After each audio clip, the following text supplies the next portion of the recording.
Good evening, Free Enterprise community, and welcome to the midway point of the races in the Highway to the Zemus Zone for qualifiers. Tonight, our four featured racers will be in the upper left, Tybalt, in the upper right, Scythe Marshall, in the lower left, Heart Gamer, and in the lower right, Aegis. And joining me on the Restream team today will be our Restreamer Escorian, our Tracker Imperial Dragon, and my co-commentator today, Antidale. Antidale, how are you doing? I'm doing really well and excited to see what our runners have to do with this Palom hero here on this 8th qualifier. Looks like we have Palom as the hero, and the objectives that we need to complete that are different in this particular race are defeating the boss of Lower Babel, so that's the Dr. Luge spot there at the top of Lower Babel, as well as going to the Baron Castle Basement Throne, which, since we have turned off the summon spots, is no longer a place that we get to see very often. Yeah, and that's potentially very interesting. I mean, it feels like these objectives are kind of guiding you towards those two. You never know where Wyvern will be. Obviously, it's a bit easier to face check those two Fame Art spots, but I think we'll probably at very least see what boss is in every single one of those summon spots as well over the course of this race. And, you know, even with K Summon off, it's nice to see that from time to time. Yeah, and for people who like the Baron Key, they're probably pretty happy with that too, because it's a kind of a bad key item in this particular flag set, just because it's so slow. You do get three total boss checks, two of them which you didn't know before, but to get the key item out of Baron takes a long time. So having extra value out of that will make an early Baron Key feel a little bit better. Yeah, especially, you know, it's only a one character check versus like Tower of Zot giving you two, so it doesn't even feel necessarily worth it for like the characters as well. So always really nice to see that extra value, and hopefully it'll guide our players to a place that they wouldn't normally go. Yeah, always interesting as people kind of route a little bit differently or take what the seed is giving you or asking of you a little bit just on the face of it, rather than trying to just go with the favorites or what things typically go for. But it looks like we are soon to be underway. We'll soon find out who our second starting character is, who the boss handing us a key item or key item like object will be.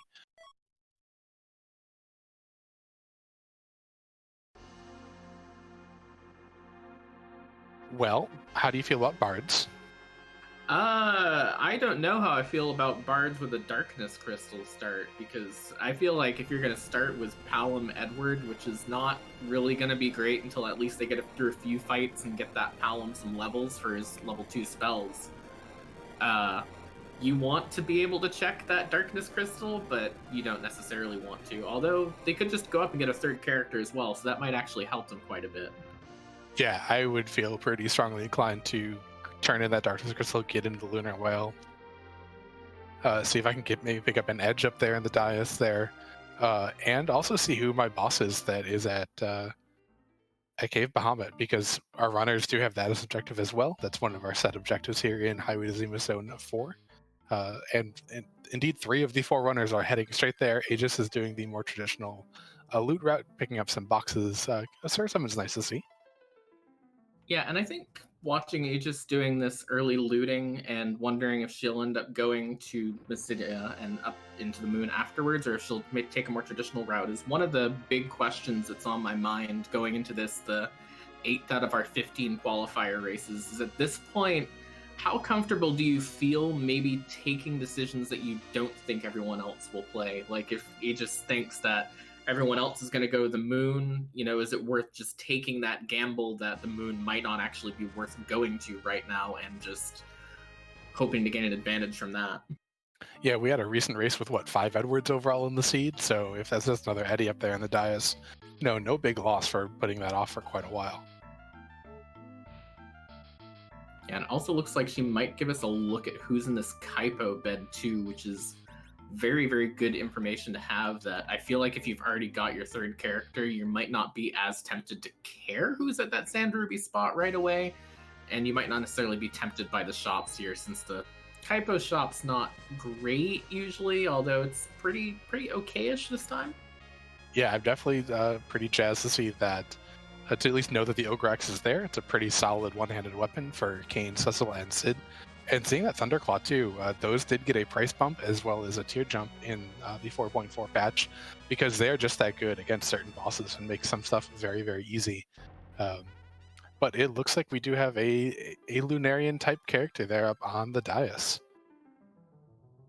Yeah, I feel like the question of whether or not this moon might have been a strong play earlier has been answered. But the problem is with that Cecil, Cecil always a great character. How long is it going to take you to be able to get up mount ordeals with Hero Palom right now? Yeah, we might see some people looking for Black Swords and Dancing Daggers to help out early. Also, you've got the option to walk around on an Ordeal Foil, get Palm up to Virus, and have him just go kill a lot of things, because Palom loves his early Virus. Definitely. We're also seeing Scythe Marshal being the first player, as you said, to go down, check this Cave Bahamut spot, so we'll end up seeing that soon, and it looks like Aegis is doing some pretty deep looting here in the Waterfall Cave.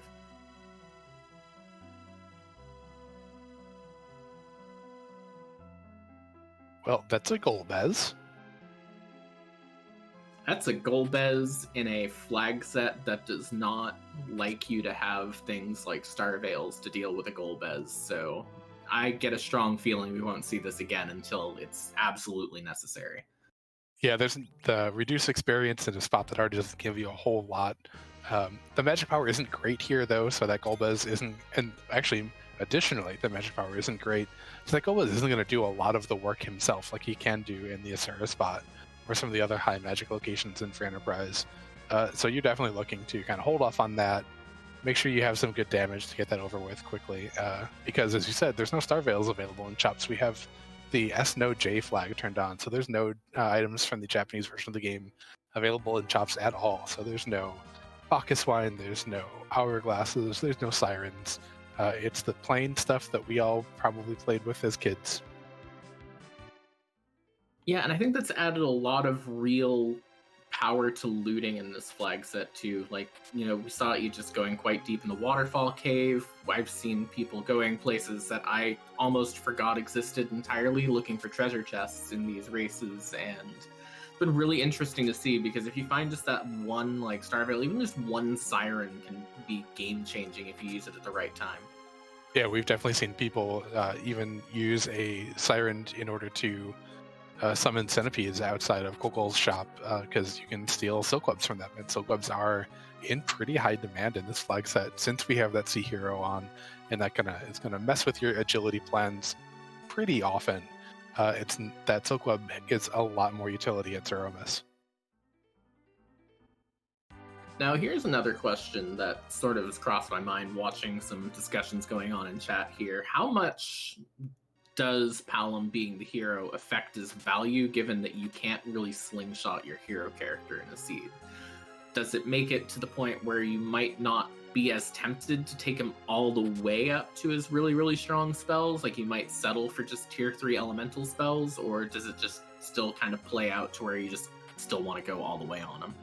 I think that depends so much on who the rest of your party is. If you get Rosa and a bunch of Zerkers, or Rosa and Porum and 2 Zerkers, then whatever Palom has is not too much, as long as the Zerkers have some decent weapons. If you're pretty mage heavy, and that's going to be how you're going to do your damage, you might as well get him all the way up there. I think it takes him a long time to get up to 28 agility, depending on whether or not you're able to get cursed rings or ninja hats or crystal rings, any of those agility manipulating things. But Palom on his own, with no equipment, takes up to level 65 or 66 in order to get to 28 agility, which is our first breakpoint for Zeromus to slow Zeromus down. But if you give him a crystal ring, it's only 52, which is coincidentally the exact level he gets nuke. Very interesting and very, very good insight. Thank you. I believe Tybalt now going up here on Mount Hobbs and has found Iridia facing down an evil wall, the Final Fantasy IV Pixel Remaster trailer special there. But it's just going to reset out of it. Yeah, that Iridia is not going to be too useful early. But that is, we saw chat talking about some slingshots, which I'll let you talk about the slingshot effect overall in a second. But Iridia is a great target for that. believe that was a Eigen in the Waterfall Cave as well, so that's another particularly nasty boss. Good to have out of the way in one of these easy early locations too, so the seed's being a little bit kind so far. Yeah, but Runner's still just looking for something to get started with. Palom will pick up his pace when he gets some level 2 spells. That doesn't mean we actually have to fight something and kill something in order to get there. That is true. It does make me wonder, you know, sometimes people fade Fabul, and this feels like one of those situations in which fading Fabul might be the wrong decision if you're normally inclined to do so. Just because getting that extra bit of experience before, you know, wanting to tackle Mount Ordeals or even just that Baron in spot would be pretty much at a premium. Yeah, Palom I think is a really good reason to not fade Fabul. He will usually get Virus on Ordeals before the Crystal Chamber, as long as you fight all the bosses along the way. Some of the bosses can steal experience from you, so it doesn't always happen. But that 5,000-ish experience from Fabul is pretty significant.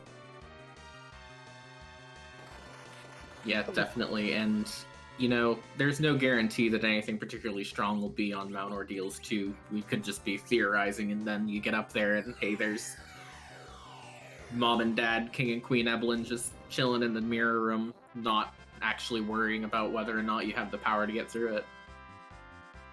Yeah, but we do have the power with that Stardust that Tybalt had picked up to get through those Baron guards here in Antlion.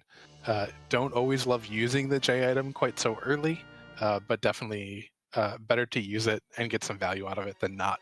That'll at least get him started.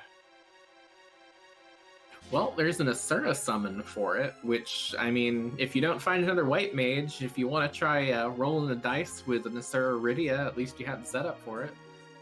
Yeah, absolutely. And, you know, since Asura and all summons go through walls, very, very helpful in a Z fight or any sort of reflect situation, because you'll just heal your party entirely if that Asura does land.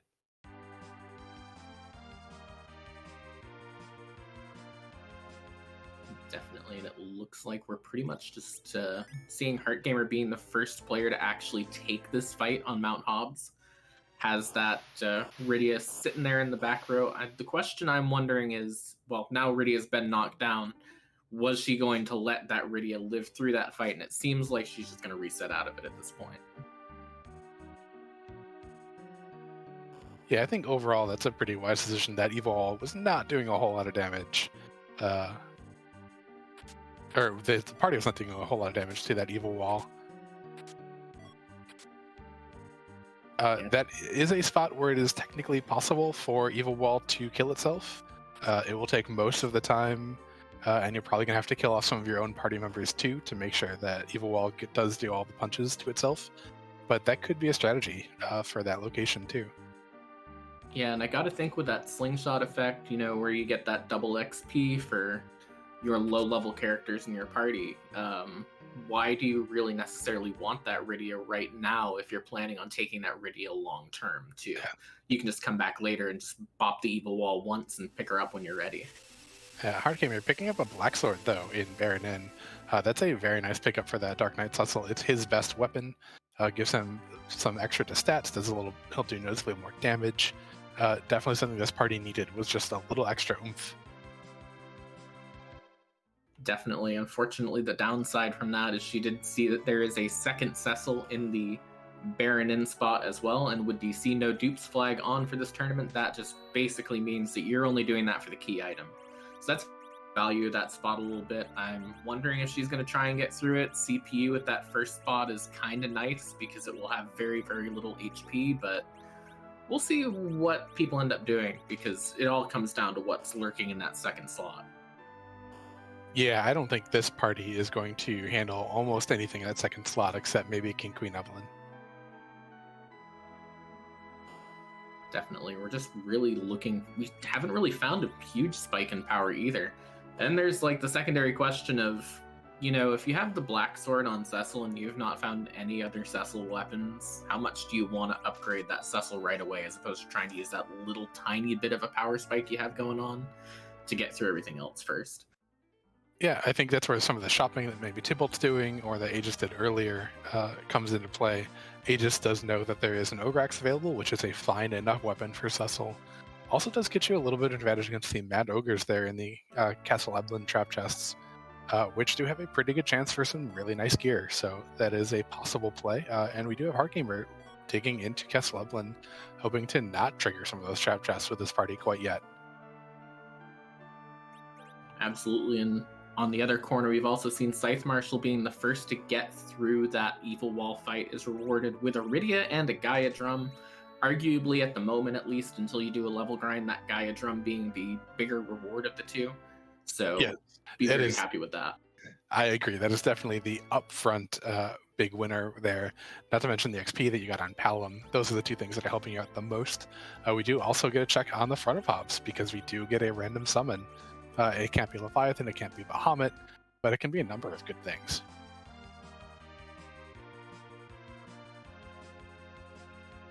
Is that Shiva? I believe that is Shiva. Oh, that could...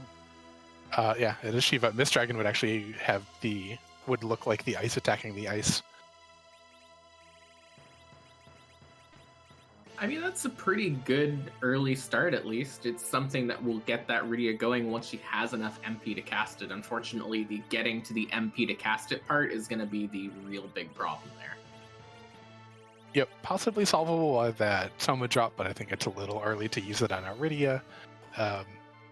But yeah, just having that Shiva gets her a little bit of something to do. Hopefully we find a Leviathan summon somewhere pretty soon, because that'll give her a little more to do. But hey, if we find a Rubicant, we'll be pretty happy that we got Shiva. Definitely, and we're about to see what this Fabul boss is too. Scythe Marshal has picked up a coffin out of one of the chests on the front side of Mount Hobbs as well. So you get one of those free bosses that's susceptible to it, and you don't feel like you can get through it for whatever reason here. You've got plenty of options for getting through it right now. Yep, and also picked up a black sword back there too. And hey, there's elements there from Tybalt has found, so that Rydia would be useful against this fight. Indeed, and it's another one of those fights that can be tricky in the wrong spot too, so it's another good thing to get out of the pool early, and I feel like the seed has been really nice, except for the Golbez in terms of bosses so far. Yeah, and that Golbez showing us that Fire 3 is not always the great spell, only doing about 90 points of damage to everyone. Actually, maybe it was even 70. But successful Fabul defense, and we'll see what Tybalt gets. Definitely. Unfortunately, also down on Heartgamer's side, we haven't really seen a lot of great payoff for the castle play, but Fabul is a free magma key and underground access, and now you have access to the entire seed except for anything in a rabbit hole. So that is a both great and terrible thing to see all at once. Yeah, it's something that Scythe Marshal is going to be really happy to see with that coffin in hand. We do start with some sirens with the starter kit that we get, and Palom is definitely a person that you're quite willing to spend a siren for to get him some really good spells to help you propel yourself through the rest of the early game. Definitely, and it looks like Aegis is the only other person who's going through this evil wall fight. Both Tybalt and Heartgamer took a look at it and decided they didn't really want it all that much. So if she goes back and gets that coffin as well, it'll be another advantage to her too. So on the right side of the screen could have a pretty big benefit from this Magma Key. On the left side of the screen, you're probably only getting a lot of stress out of this Magma Key right now. One thing that we just saw Scythe Marshal do is Scythe Marshal did start Palom with the Assassin Dagger on, which is a nice way to start with a little bit faster agility. But then Scythe Marshal did also bluff before switching away from the Assassin Dagger. That unequip actually would have taken away the bluff stats. It's a small thing. It didn't make any difference there because Fire 2 does great things against that Mylon Z form, but is a small thing to keep in mind that when you re-equip somebody in battle, it will recalculate their stats, and that if you did bluff, that will take that away. Interesting. I did not actually know that, but I'm also not great at using bluff anyway, so it wouldn't have affected me personally. But it's always interesting to learn those little ins and outs like that, and it's one of those things that you sort of pick up with a lot of experience. It's always really interesting to learn about. Yeah, it's definitely a subtle thing. Doesn't matter a whole lot if you only did one bluff anyway, but is a thing to be aware of as you start to delve into the game in some depth. Definitely. And the big question on my mind is how quickly do you go underground and how quickly do you want to go up to Keyless Tower? Is that Keyless Tower particularly tempting when you know that there is an objective for free there? Or do you just keep fading it and wait until you need something else? Or wait until you hopefully get that key elsewhere and then go to towers? The question of does that objective really affect your routing at that point? We'll have to see what the runners think. I don't think it does too much. It's more uh, how long does it take for me to make that fight fast to do? Because there's an awful lot of HP there, and the punches aren't terrible. The magic's pretty bad, but I am not always super thrilled with a very low level party going up there. Even just one siren is still an awful lot to ask Palom, who is your primary damage dealer, to deal with. Yeah, I think there's a secondary question there too, as well, of how much do you want to go up that tower when you have a lot of character slots still to check, or at least even just the one character slot still to check. Because I feel like there's a very high value on edge in this flag set, and the reason why there's a high value on edge in the flag set is because of, being able to steal things like sirens. You might not want to go into that tower when you could come back later with an edge and steal a bunch of stuff. Yeah, you definitely do want to minimize the times you go to a location. Um, so I definitely agree with that, that edge is a possible reason for delay. Hard Gamer, unfortunately, has done some attacks to those Baron guards, and they have retaliated by making her people tiny. Hopefully this size does hit Balm again, so more tiny people.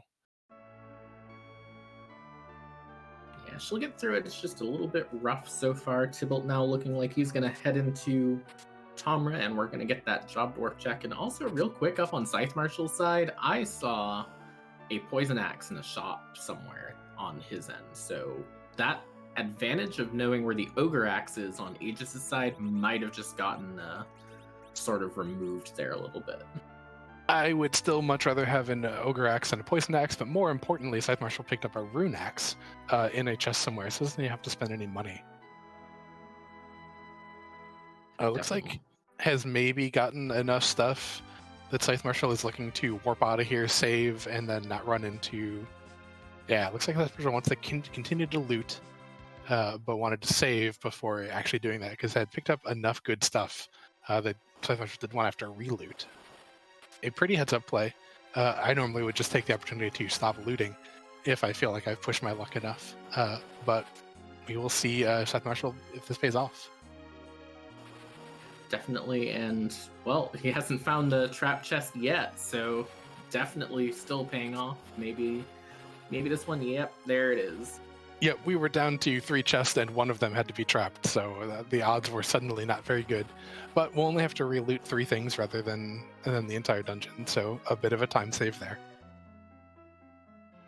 Yeah, and really the only real big thing that stuck out to me out of those 3 chests was the Boreas and the right one. Always good to have another one of those AoE J items, so it's pretty good pickup. But on the whole, it does go back to get it, but I wouldn't have been surprised if he'd just said, you know what, I don't need those. And it looks like we have Derek Mist sitting here at the first fight on Mount Ordeals. That is really interesting, because I do not necessarily think that anyone is going to go up to Mount Ordeals all that quickly. And that could be huge, having that sort of double dip from it. And speaking of bonus things that you can get out of it, Scythe Marshal finding the hook down here at the Feymarch chest. So if you want another character and you want to try and get something else before you start clearing the rest of the seed out, now's a good time to go and do it, especially if you want to check that Cave Eblin shop, which could be a Leviathan summon for that Rydia. Yeah, pretty much a 50-50 shot of it. That is guaranteed to have 2 tier 5 items. The only tier 5 items that exist in this flag set are elixirs and leviathans. So one of them is very likely to be a leviathan, but it's not guaranteed. We've definitely seen double elixir seeds. Definitely. And the big question here now, Tybalt has found that sparkle. What is the sparkle at the bottom of the Fey March? Is it that wyvern? Do we have 3 out of those 5 objectives already found? And it is an Ogopogo instead. Yep, so the Nope Rope, the Canadian menace, is going to just be there forever, and no one's going to actually fight her. Is that Leviathan in the other spot too? Do we have just the full pasta combo at the bottom of Fey March here? Let me noodle on that a little bit.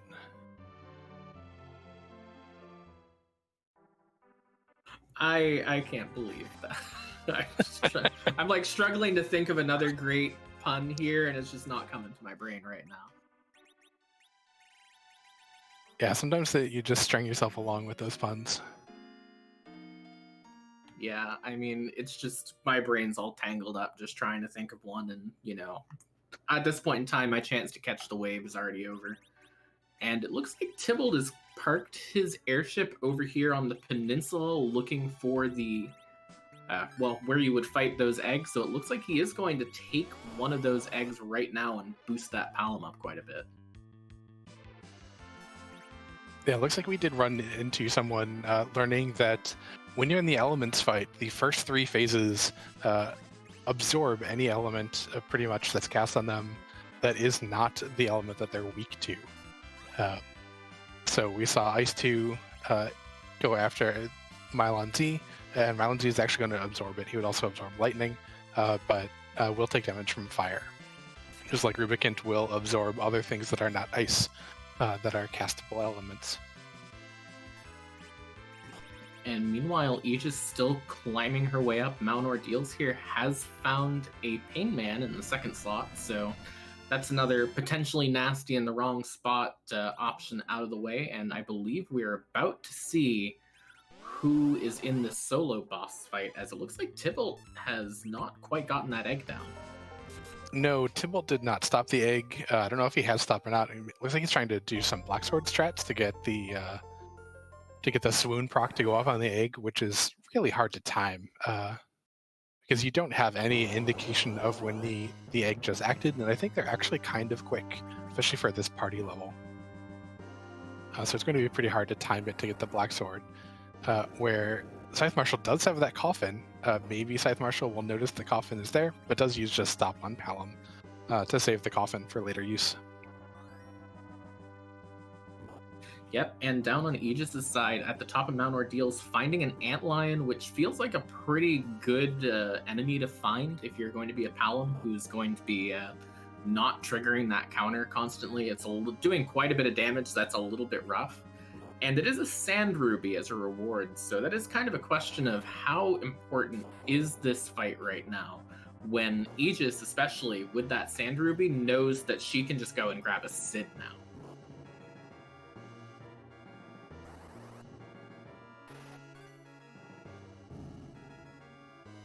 We might be past the point where I'm really excited to see a Sid, but definitely not going to be unhappy about picking him up.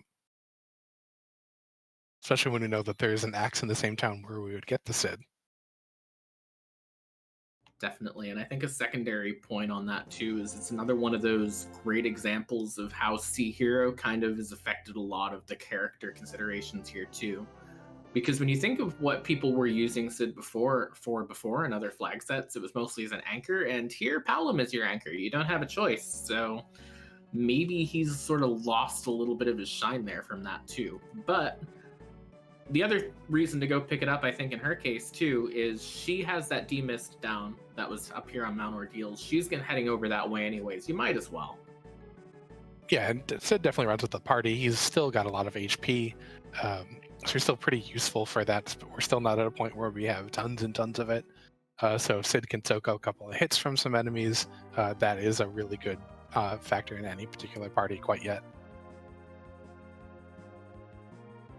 Yeah, and chat pointing out that sometimes you forget that demist when it's not the first fight, but it looks like Aegis might be remembering. Definitely stopping and saving the leaving off the ship at a good midway point between Mist and Agert here. Or Kaipo, not Agert. to be able to get both these send and return in, and to hopefully remember to go visit Rydia's mom. Definitely. And we did see it. There are those Leviathans here in the Eblin shop, but hey, how about Atella? And also in things that could potentially be kind of scary to think about, how about a sparkle in that Rubicon spot that you both don't want to check and need to know what it is? Yeah, I'm not super thrilled about that sparkle, but I am probably pretty happy overall with the Tella. I'd be probably looking to see who another character is to get rid of Edward, because he's not going to help too much in throughout the seed overall. But we have got a Tella, we've got completed our deals, at least on Aegis's side. We've got a Darkness Crystal, so we have all of the ingredients for a D Machine grind. That has been a thing that people have enjoyed a lot, even though we have turned off the life glitch, so it's much slower.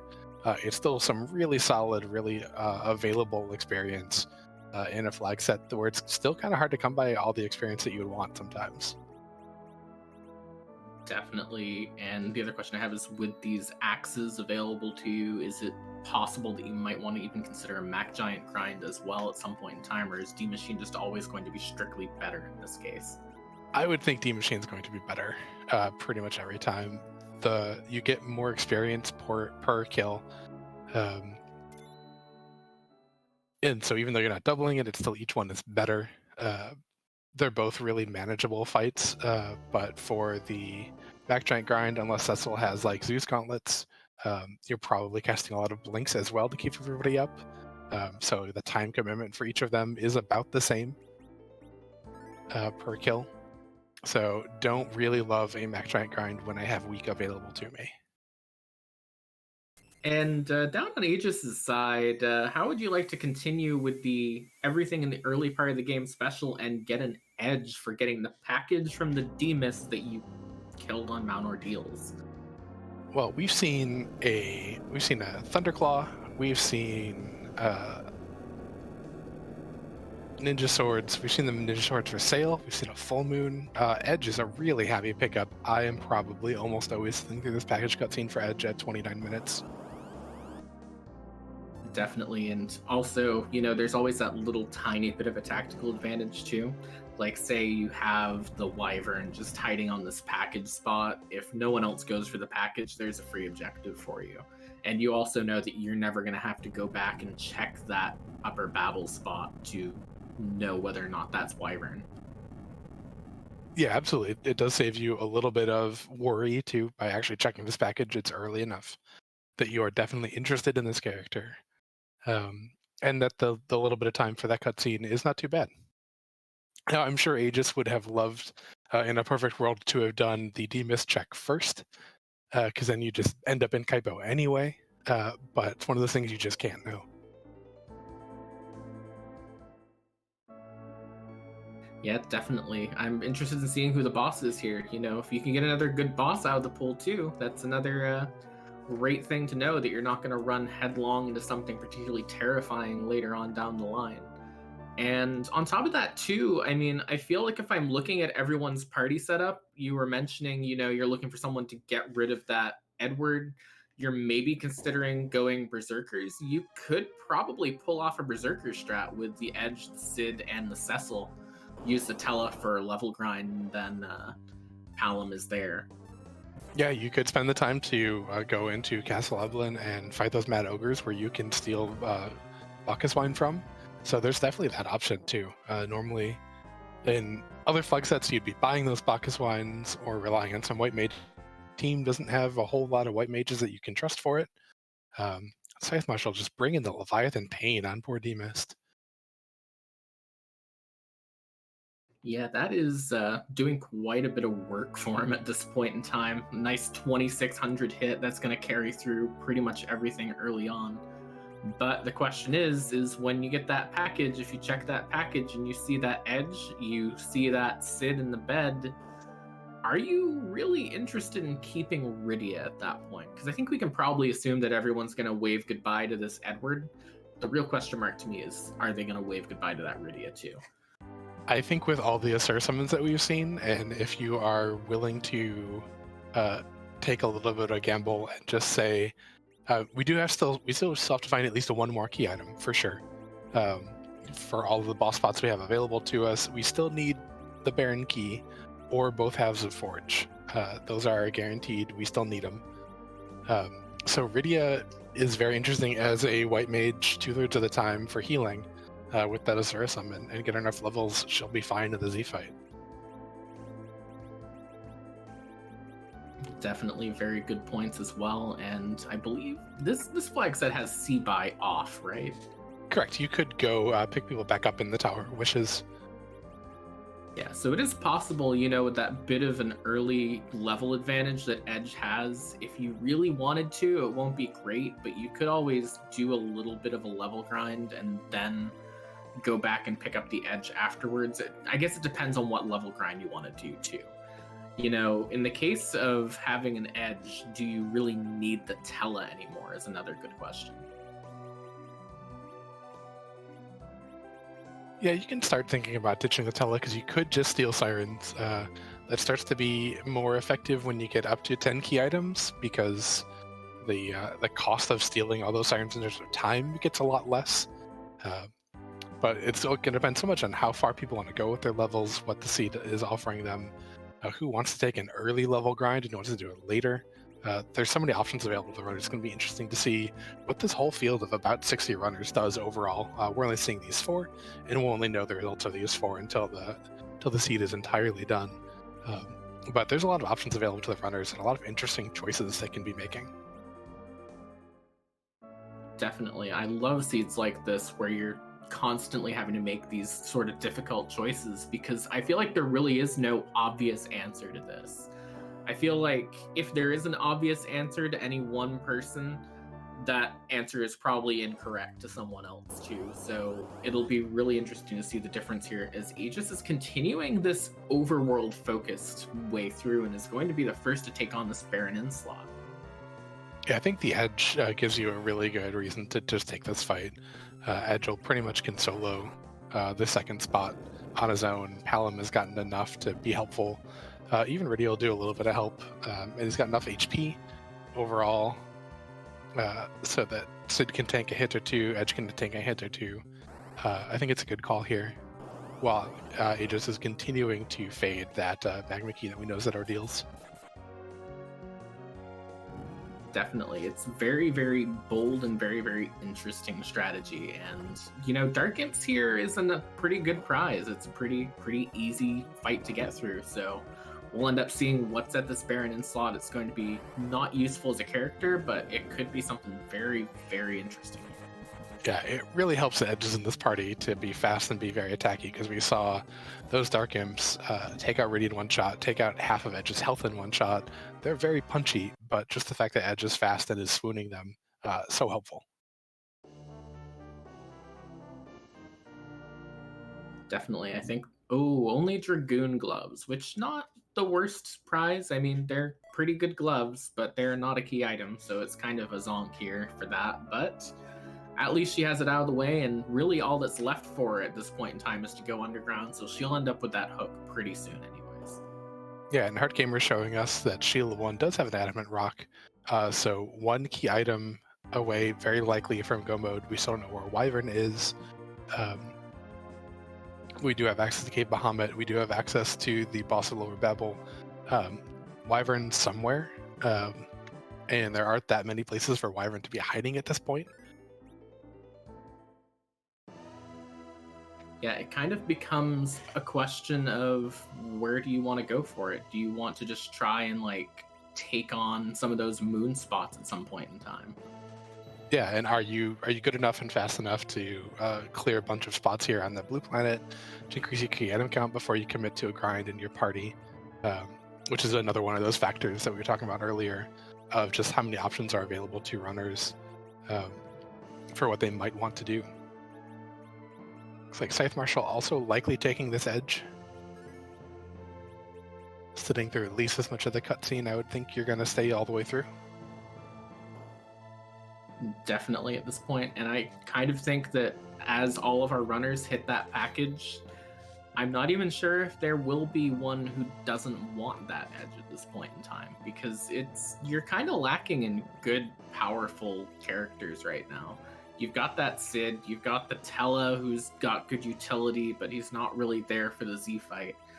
And when you start pointing towards that, you got to kind of start thinking, all right, how are we going to get around this? And Edge is really the only great option aside from maybe that Sid at this point.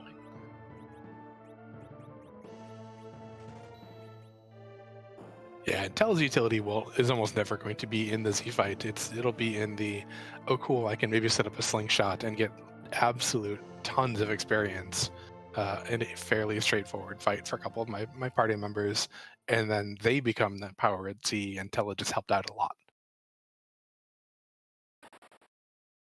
I think at this point, we're really kind of just waiting for the first runner to head back underground and do either Dwarf Castle or that Keyless Tower spot. Because right now we know that all that progression is locked behind either those two or it's locked behind the moon. And I don't think anyone is necessarily going to go to the moon unless they decide that they're ready to just go and do a D machine grind already. Yeah, it'd be really cheeky for someone to go ahead and go do a couple of trap chests in Castle Evelyn, or maybe the hair dryers, get some good experience that way, maybe get some really good weapons that we haven't seen yet for Cecil to really turn him into a powerhouse. Those are some options that runners haven't explored quite yet, but are very much on the table. Yeah, we really haven't seen very good Cecil weapons so far. Really the best is that Rune Axe or Poison Axe or Ogre Axe at this point. Yeah, and none of those are super compelling for me to want to level Cecil up a ton. They're okay. They're solid, but they're not like, oh yeah, we're gonna give this to Cecil and he's gonna go just take care of the seed for me. But we have yet another edition of Turtle Soup from Scythe Marshal. We have an Edge joining the party. And it looks like Tybalt is going to take the Sid as well, so that's going to be an interesting choice to see who he dumps out of his party, and it is, of course, goodbye Edward time. So whether or not he'll take the Edge is going to probably be the next big decision point. Heart Gamer now working her way up Mount Ordeals as well, and we're still really just waiting for that next shoe to drop here.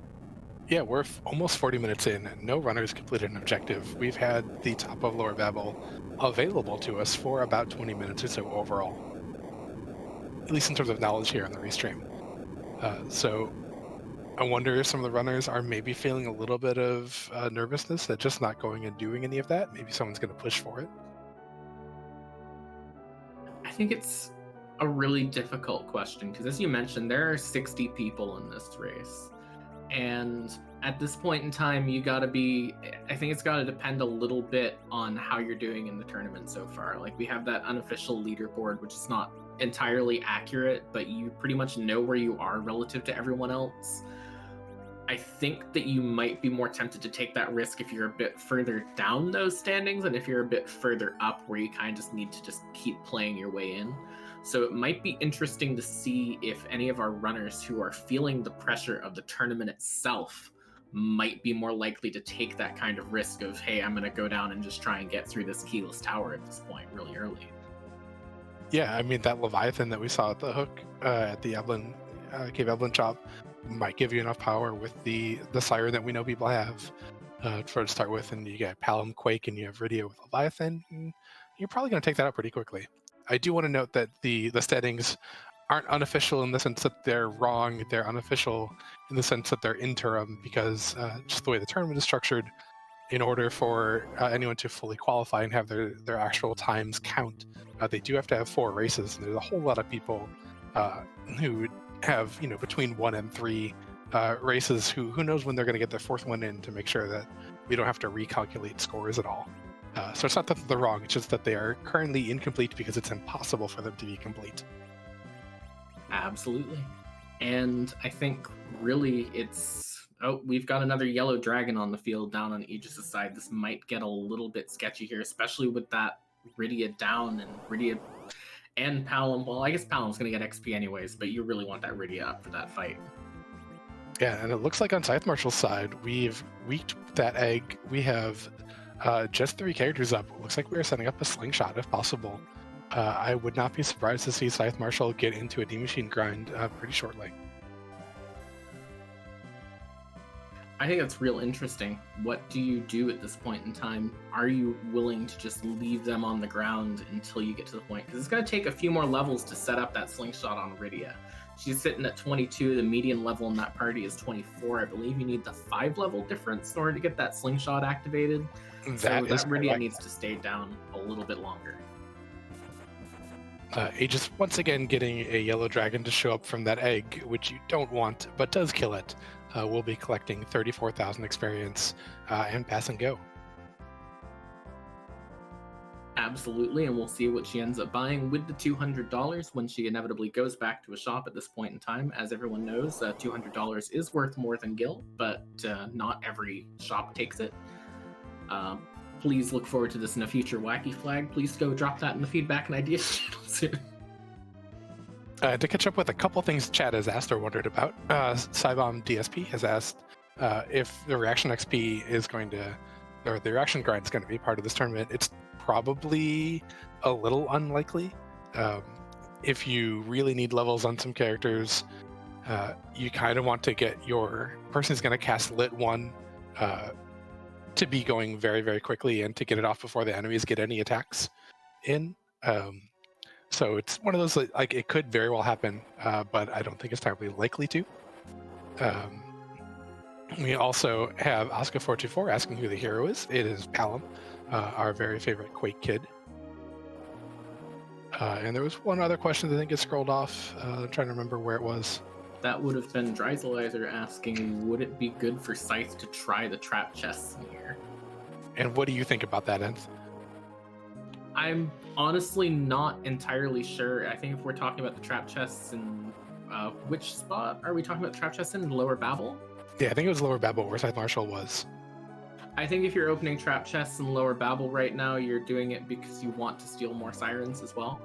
I don't think that the loot is particularly exciting unless you're trying to get a crystal sword, or not a crystal sword, like a good Cecil weapon is more what I mean. So I'm not entirely sure you will, because I don't know how good a reward for it would be right now. And I think if you're taking it, you're probably taking it to just steal some sirens and hoping you get lucky on the drop after. I would agree with that. The primary focus of that is going to be those sirens that Scythe Marshal's using to get Tella to that 27 levels overall, so that Rydia can be slung in a D-Machine grind, and that any weapon, anything you got from there after that is just pure bonus. I guess there is a question too of if you're Scythe Marshal and you were trying to set up for a slingshot, if you would consider taking those trap chests for the experience to just push that 5-level gap up so that you can get the slingshot on the Rydia as well, in which case maybe that might be worth it too. Yeah, the XP on those chests in Lower Babel is not good enough to me to make that worth my time. There are other places with notably better XP off of the trap chests. Definitely, and it looks like Scythe Marshal is heading back to the overworld, so I think you might have been right in calling that D-Machine grind on his end here. Yeah, and the main questions for a D-Machine grind to me in this flag set are how am I healing effectively, and how many ethers can I buy? Because you're going to need a lot of ethers if you're going to get Palom all the way to nuke. Looks like Tybalt is also setting up a grind in the Giant, doing one of the bear manipulations that we saw very popular in Zemus Zone 3 when Can't Run was turned on. Here's my question about those Giant grinds right now too, is do you need to necessarily take your Palom all the way to where you're taking him now, if your plan is to do the moon bosses afterwards and check for key items where we still know that we need at least one key item left to complete the seed? You don't need to take him all the way there. It'll depend, but you're always running the risk of getting into go mode all of a sudden and then being like, well, Palom's 5 levels short. How am I getting him those levels? So it's an interesting thing for our runners to balance. If we didn't have Rydia, you're definitely taking Palom to nuke, because if you're going to grind that much, you want someone with nuke, or someone with just an absurd amount of levels. Like Yang at level 55 is kind of like Punch Nuke. And to answer the question in chat of what is Tybalt doing, he is running back and forth, looking at the encounters that he's getting, counting the steps between the encounters to try and figure out what the RNG seed he's going to be on is, in order to set up the RNG for the level grind he's going to do inside the giant. Yeah, some of Final Fantasy IV is not terribly random, and what encounter you're going to get next, once you know what seed you're on, is not random at all. It is entirely figure-outable, and we've got a couple of charts in various places to help you out with that. If you'd like to send in for your 3-week correspondence course on Final Fantasy IV math, then please feel free to at this point in time. P.O. Box. But both Scythe Marshal and Tybalt will be up in the giant shortly, doing a lot of killing of probably D machines that we'll see over and over again for 10 minutes or more, while they get their characters up to very large levels, pretty much near end game. Yep, and we're about to see HeartGamer be our 4th and final runner to sit through the package here. Just look like Tybalt is going back and looking like he needs to buy something, grabbing a light sword for the Cecil. I did not see that light sword on the first time through Evelyn here. Yeah, don't hate picking that up. That's the best sword you're going to find for Cecil in a shop. We'll do some good work for him, and we'll just let him kill things that little bit faster up here. It's nice to have him be able to help take out some of those searchers, or the beamers, not the searcher. Just make the setup and getting into the fight and getting into the actual D machine summon, kill, resummon aspect of that grind a little bit faster. Definitely. And, the question on my mind is still these two runners on the bottom half of the screen here have not looked like they're particularly interested in setting up that level grind. I'm still waiting to see if one of them is going to break from sort of the path that has been set forward and just go for the underground spots, because we haven't even seen Dwarf Castle yet at this point. Yeah, and I think Aegis with dropping Tella in order to have both Sid and Edge on the team, I think she might be the person who's more willing to go for doing something in the Dwarf Castle area and maybe completing some other objectives or getting more information before committing to the party structure and doing this grind that Scythe Marshal and Tybalt are doing. Because kind of once you spend the time for all those characters, you feel like you're locking yourself into them. Spending 15 minutes getting people lots of levels is an awful lot of time, and it's hard to suddenly accept a new character into your party. Oh, Scythe Marshal or Aegis had never picked up Tell in the first place, so never mind. We'll see what she decides to do. I think this is one of those situations where that sort of sunk cost idea can come in. I don't want to call it a fallacy because it might not be wrong here, but just that idea of sunk cost might come in a little bit, because if you're Aegis and you've already committed to this party where you can steal sirens, you don't necessarily need that Tella for your level grind. Are you still going to take that Tella, or are you more already committed to your party to where you're going to say, you know what, I don't need him, and so she does not take the Tella? Yeah, no Tella, no exit. We do have Tybalt finding the correct fight, it looks like. Equipping the Thunderclaw on Edge so the Edge does extra damage to these machines.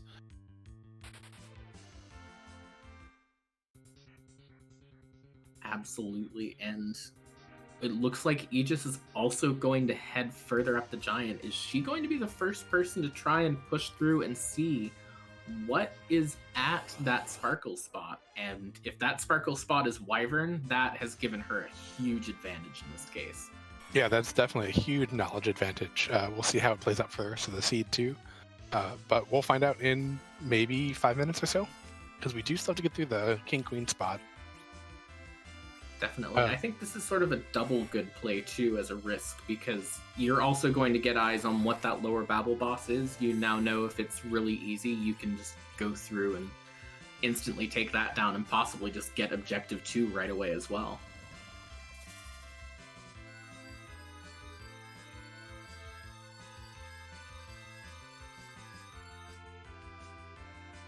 Yeah, of course, that's dependent on the Sparkle actually being Wyvern and us wanting to fight it. But we get a flavor of Mylon. We'll know through this then who is at the Baigan spot. Looks like we have Mylon to Frontier, which means that we have just Mylon Zed, who handed us our initial starting item of the Darkness Crystal.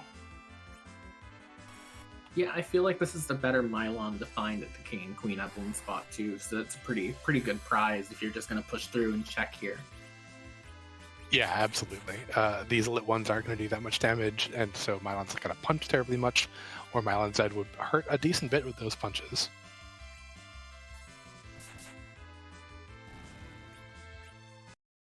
While we're waiting on seeing whether or not Aegis's gamble pays off, while we're waiting on Tybalt and Scythe Marshal's D-Machine grind, and while we're waiting to see where Hart goes next, now is a great time to give a quick shout out to all 4 of our runners. Make sure you give them a follow as well if you're enjoying what you're seeing here, as well as give a quick shout out to the rest of the Restream team, especially our behind the scenes Restreamer Scorian and our tracker Imperial Dragon, both of whom have graciously allowed us to put on this show for you today.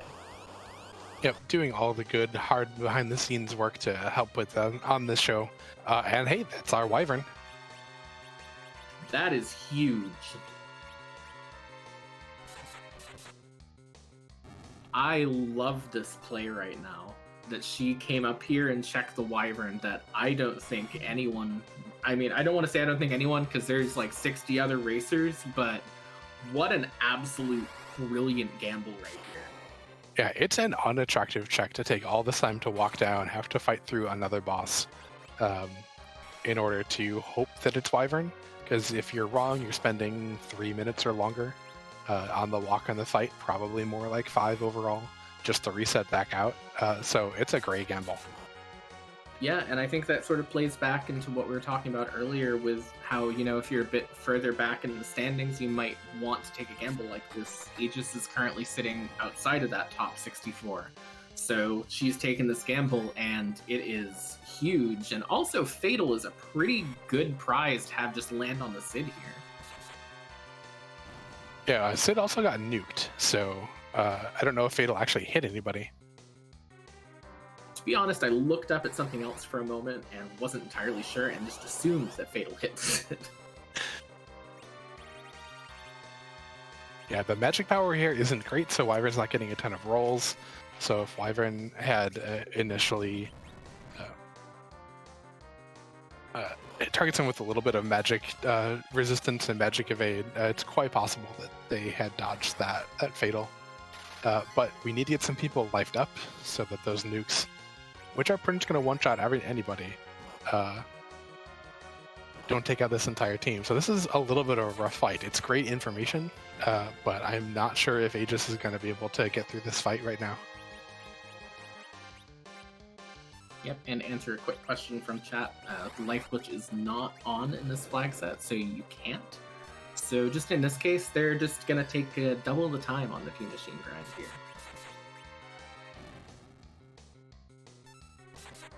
So she doesn't get it, but if she slows it down, it might be a bit more possible here. Unfortunately, she didn't go back to save after this Mylon fight, so she does have to get through this again. But still, that knowledge advantage is going to be pretty big, especially if, for some reason, those 2 other key items are deeply buried in the seed.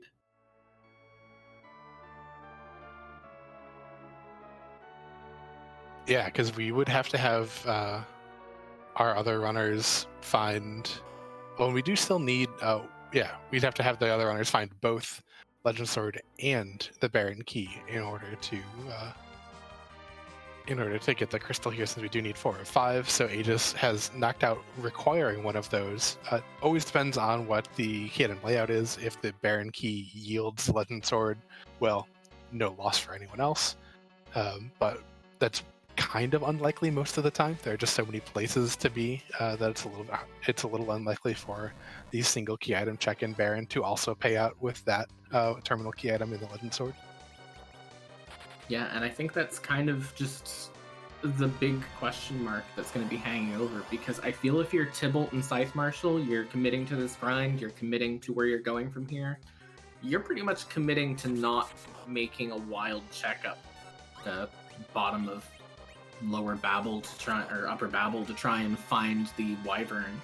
So the chances of either of them ever finding this Wyvern feels pretty much next to 0 compared to finding those 2 key items. So that's going to paint a lot of the rest of the seed, and also whether or not Aegis can get through this fight right now. Yeah, I'm not sure what my routing would be in this, because you do know that you have to do Kiva Hamban, you have to do Lower Babel.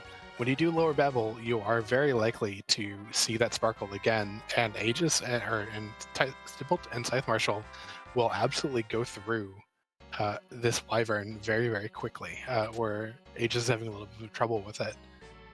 So if they do see that sparkle when they're fighting the Luke spot, and be like, oh yeah, I could just go take that now. This won't take too long. That is entirely a reasonable place to go for them. So it'll be interesting to see who thinks of it.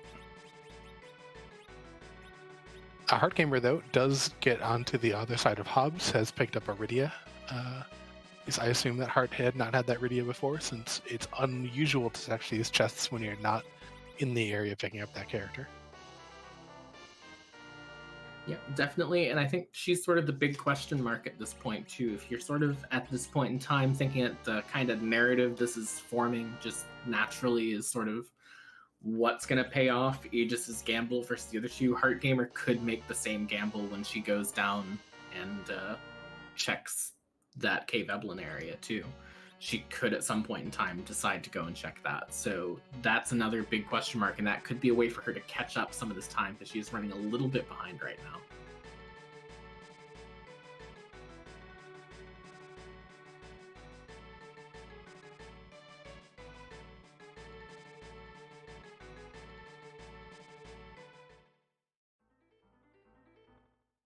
Looks like this fight might be going a little bit better for Aegis, definitely keeping more people up. I did not see what Aegis did change the battle speed to, if that did get changed, but just putting in damage and having 5 people up helps so much. She did change the battle speed down to 3, and now is going through this. I think the other thing too is that the speed of the nukes might have caught her off guard last time as well.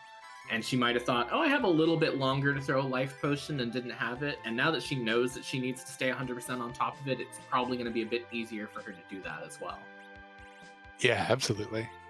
Palom taking that nuke is a little less than happy, since he's most of the damage here, but just got to get him back up. Get the damage, continue to roll on. I think Aegis should win this battle of attrition. Definitely. That Edge also doing 1200, and of course the moment I say the name Edge gets nuked as well.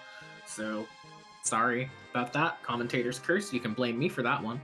But, you know, she's got 2 good sources of damage. As long as she keeps one of them up, she'll get through this eventually.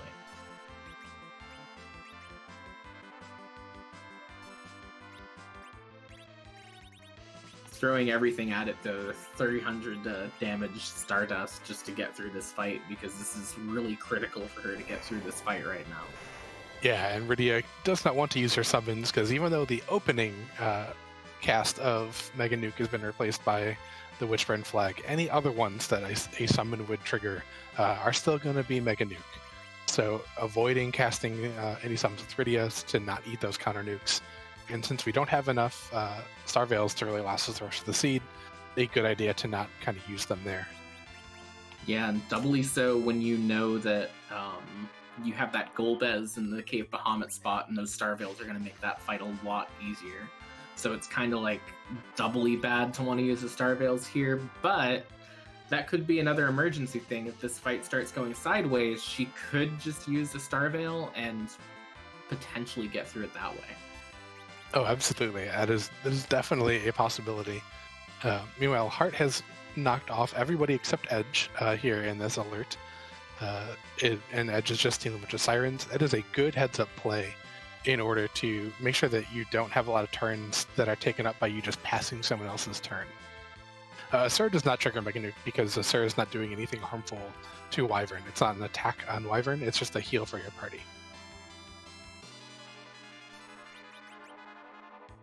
And it looks like Tybalt has finished his grind at this point in time, is the first in there, and Scythe Marshal just like seconds behind him at this point in time. So those two are neck and neck, heading out of the Giant pretty soon here.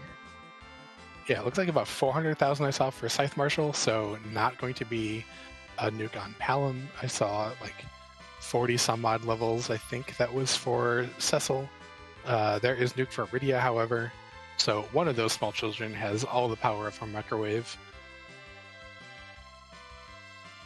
Aegis has taken down Wyvern as well, getting the first objective of the seed an hour and 2 minutes into it.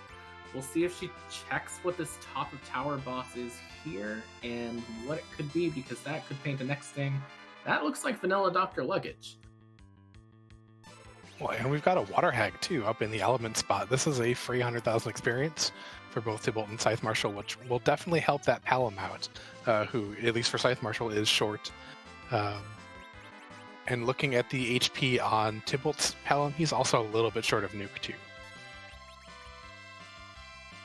Definitely, and also this is a good knowledge bonus too, because again, our two runners up on the top side here don't know that that Wyvern is hidden way at that out of the way spot, and this will lower the number of potential slots that they might consider going back and checking later.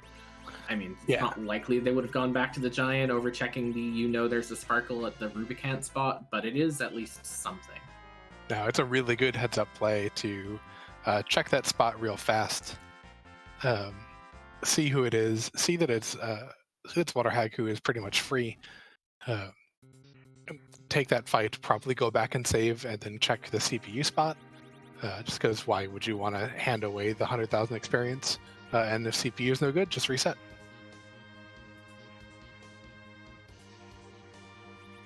Definitely, and it looks like Aegis is also going to be our first to check this Dwarf Castle spot too, so she's just continuing her sort of like semi-vanilla way through the seed, and does find those Kaipo guards here. Yeah, I do like this commitment that if you're going to stay on Earth, you might as well stay on Earth. If you're going to take that Wyvern at those levels, you might as well just stay on Earth and finish stuff out, get as much free XP you can from these fights, and get any extra key items or other good items along the way. Maybe get a character you'd prefer over somebody else. And that is a very free Giant. Free bonus experience is free experience nonetheless, and also hitting the Palom is pretty much the best option there if you're going to knock anyone down, because with Sea Hero on, Palom is going to knock that out, but unfortunately mistimes that first swing and does lose the rest of his party, so won't get that free experience onto the Edge or the Rydia. Yeah, but that is enough for Palom to also get to Nuke, which is great. Yeah, Tybalt was ever so slightly too fast on that swing. When Yang cues that second kick is when his script will kick in order to give him, say, ouch. And that attack from Cecil was just before the cue. Need to just kind of wait a beat after that second attack in order to get that off before you actually get the kick.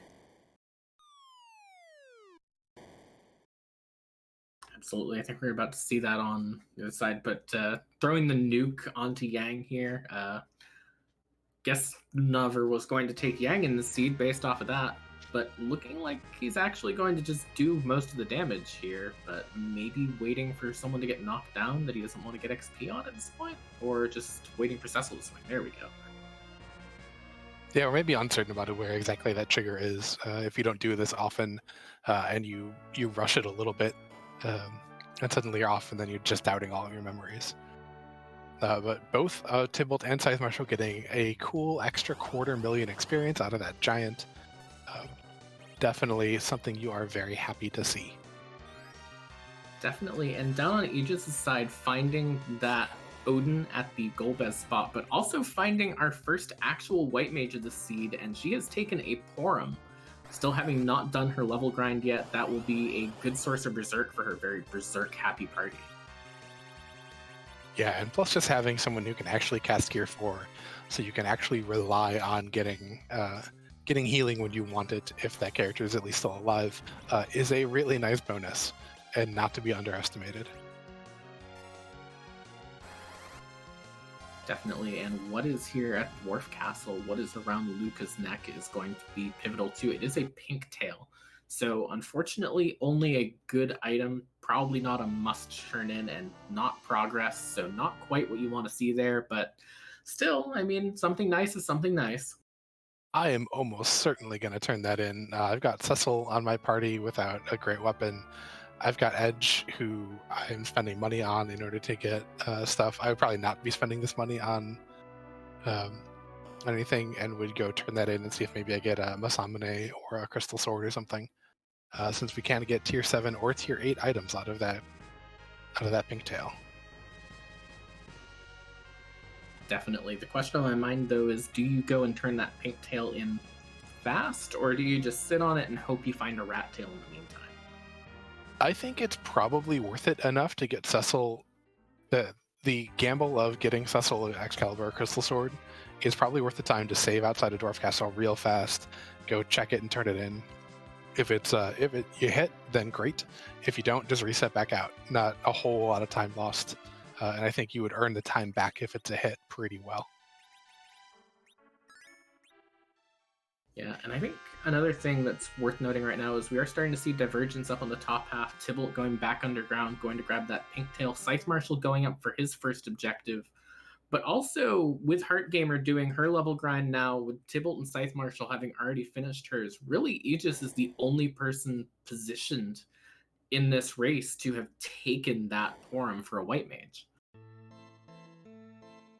Yeah, absolutely. I would definitely think, as Heartgamer, I would consider doing Dwarf Castle before committing to a full grind, because as you saw, you can get a white mage for there, and that's really nice and useful. But Tybalt and Scythe Marshal will probably feel comfortable enough with what should be dual nuke casters on their teams pretty shortly, if Scythe Marshal's Paladin didn't get nuke quite yet. You're a little less worried about not being able to tier 4 when you have two people all throwing out the power of nuke. Definitely, but Aegis is going to be the first to go up this tower here, so we're about to see what Keyless Tower is going to lead to here as well. Yeah, I really like this play for Aegis to just continue following the footsteps of what the seed has you do. You got an objective down. You now have room to get another one. You've got characters, you got levels. It's a good play. There's a question from in chat of, do you dump Tella for Porum in Tybalt's position? I think if you've already done your level grind, you can't really take Porum. Porum takes so many levels to get up to an HP where she can survive through that Z fight that it might not be worth taking her at this point if you've already done your level grind. I mean, you can. I mean, clearly Tybalt is doing it. You're just now banking probably on a slightly longer seed where you're killing more bosses. She'll get more HP than Tella had in not too long of a time, and she'll have more MP overall. So her utility is different than Tella's at low levels, but she'll do some good work. But you're more tempted now to go clear moon stuff. At least I would be, in order to. It's going to be hard to get to 10 key items pretty soon, and I'd want to get the double XP on that Porum as much as possible. Yeah, and I guess it kind of also is a little bit painted by the fact that outside of Aegis, as far as our other players know, they've only got knowledge of where 2 objectives are. And that's really a problem an hour and 10 minutes in. Like, this is looking like it might be in the running for one of our longer seeds as far as the qualifiers are going. I believe our longest so far was actually Mondays, which I think the fastest runners completed in like an hour and 38 or something like that. And this is definitely looking like it might be one of those longer ones, unless someone else went and found that Wyvern, aside from Aegis, and is a little bit ahead of her at this point. Because if someone lucked on that correctly and then made every other right decision, they could be way ahead of the pack. Yeah, depending on where stuff is, this seed could collapse very quickly from looking long into, oh my gosh, sudden go mode. Seeds like this are a little bit terrifying for that, because you like with Wyvern being possibly anywhere, you can run into it and suddenly get go mode, and you only need 1 key item plus Wyvern in order to get go mode, or 2 key items, and then all of a sudden you're there too, and hey, Riven Room's got 2 key items, so you can very quickly find yourself in go mode and be surprised by it. Yeah, I think a lot of it's going to come down to what's here at the top of the tower. Yeah, and we'll see if top of tower reminds Tybalt that is a Lunar Sparkle there at the Rubicant position, and maybe prompts him to go check and see what's there. He will get through those fights very, very fast, and it is not a bad gamble. We, of course, know that it ends up being a great choice, but if you see this reminder, all of a sudden you know that you're going to get through it pretty quickly, so it becomes more attractive now, I think, than it would later. Yeah, or would have been earlier. Maybe if you get a Baron key from this top of tower check, that might change your calculus of it a little bit too, because you're pretty much guaranteeing that you're going to get another objective through that, and then at that point it doesn't really make sense to go and check Wyvern. So I think there's like that one key item could dissuade you away from it if you were inclined to go check that upper Babel spot. But other than that, I think if you're planning on checking that, nothing's going to change at this point. Yeah, I think you, depending on the key item, you route it in or out. Like if this is Baron key or Legend Sword, I'm suddenly very tempted to go. I would clear Baron first, and then I would go do think about that hook route. At least it is an interesting possibility, because all of a sudden if you're in go mode -1 and you see a sparkle, that's not too much time to invest into figure out who that sparkle could be. Because we've already seen one only though so far. I kind of forgot about our sparkle checks. We have not seen any of the other sparkles at this point, but Aegis has claimed that Legend Sword for the top of tower here, which means that Tybalt will have that soon as well. And while she doesn't realize it yet, Aegis is in go mode as soon as she does Sheila 1. Yeah, we have seen Ogopogo and Fame March, so we do know of at least one sparkle. So we've got a 25% chance from our knowledge that Tybalt had just seen Ogopogo talking to Vanilla Lugae. Maybe that was a little bit of an indecision from Tybalt's side, as walking back and forth, thinking about some stuff. Yeah, I think the seed is being real tricky, and you might be a little bit unsure on your feet right now of where you want to go from here. Once you get that Legend Sword, obviously you want to turn that in. It's not the greatest reward to get a Supersmith item for Palom. I mean, his are okay, but they're not game-changing like a Able Lance for a Kayn or something like that. And with that Pink Tail, that could be another big spike. I think just the real question at this point is, does he check that upper Babel spot? And Scythe Marshal getting the pan from the Murasame altar is, I think, the single best key item that isn't the Baron key for Scythe Marshal that could have been there. Scythe Marshal has yet to visit Sheila 1, so that's going to encourage that visit. Gets him back down to the blue planet where we know Go mode exists. So that is something that is huge for Scythe Marshal and his ability to finish this race quickly. Definitely, and it's just, this seed is gently nudging you towards its sort of arcane way around getting through it, but it's not doing so particularly quickly. Yeah, we didn't have a great starting team to kind of leverage everything, and that was a pretty long D-Machine grind for stuff. That Power Shirt's kind of nice to see, but I guess Tybalt is probably going to buy Life Staff, it looked like.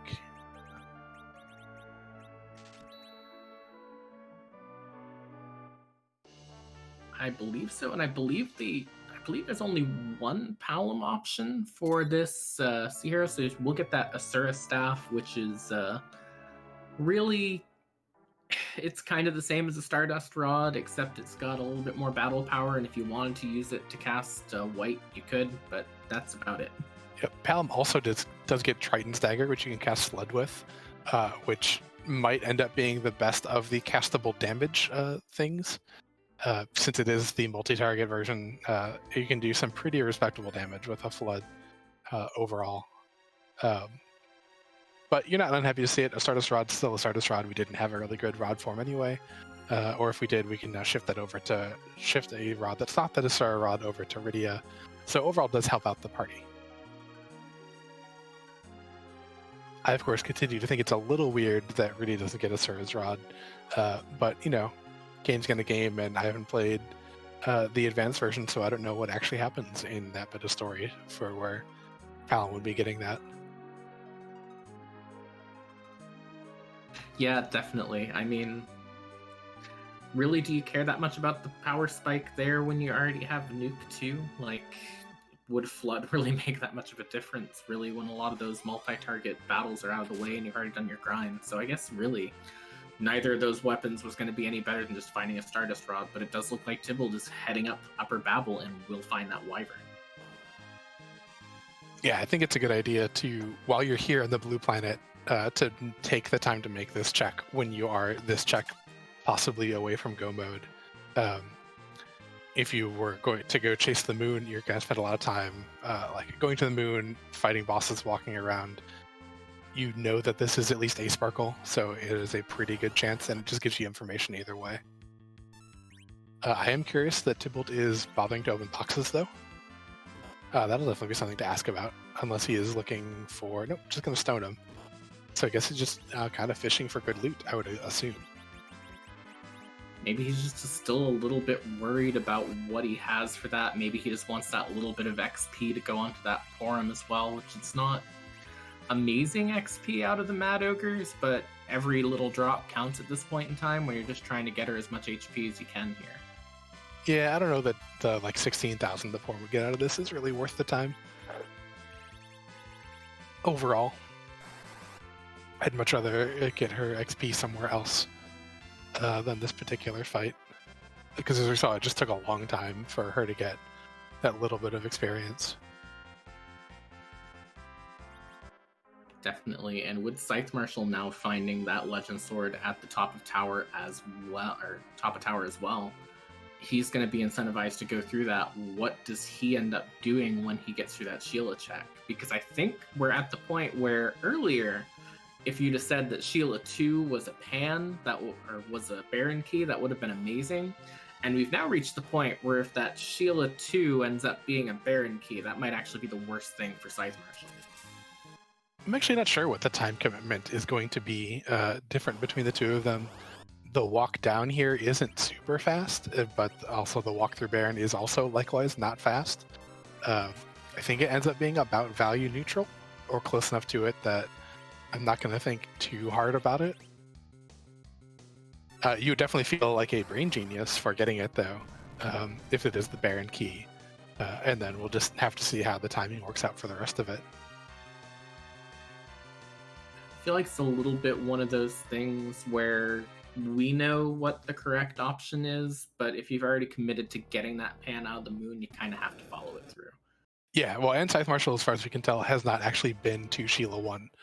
So this is the getting the Adamant Rock. And suddenly, if you happen to get Baron Key 2 out of this, you would definitely feel like you routed the seed perfectly. And our first Pinktail turn-in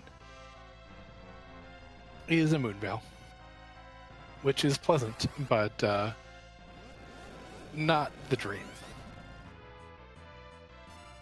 Well, it's something, I guess. It's better than a Starveil, and a seed where Starveils aren't particularly welcome or particularly there.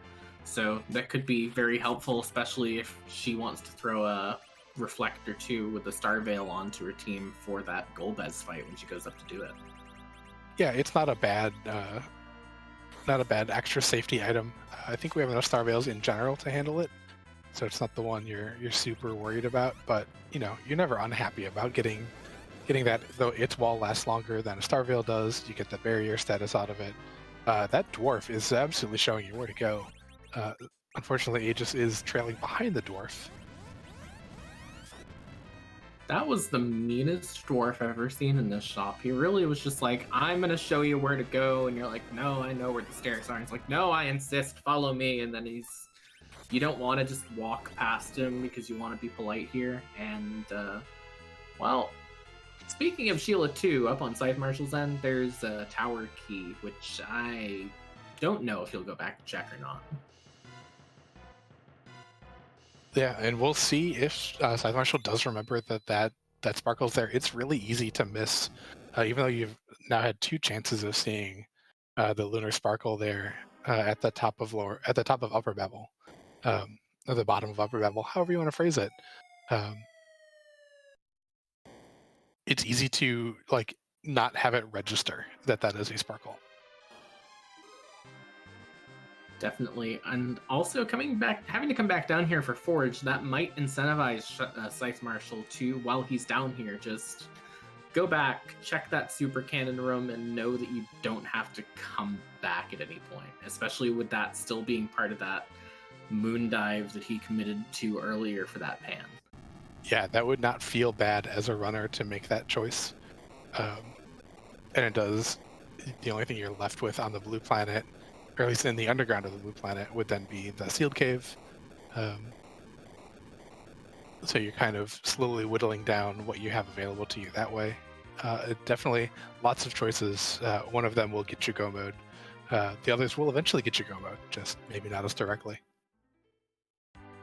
So here's an interesting question at this point in time. You're Tybalt and your Aegis, and Tybalt needs to go up to the moon and deal with that Golbez. Aegis still needs to do that grind. How are you feeling in either of those positions at this point in time? Because this is still an hour and 23 minutes into the seed, and you're just now getting your third objectives.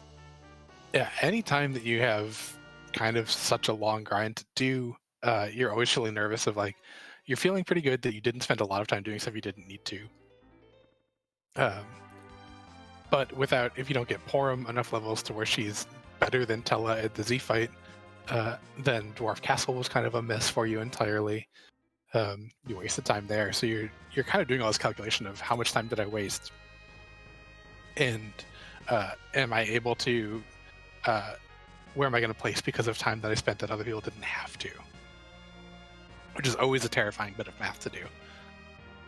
Yeah, I think there's kind of a secondary calculus too of your mind might be around how fast these seeds have been in general.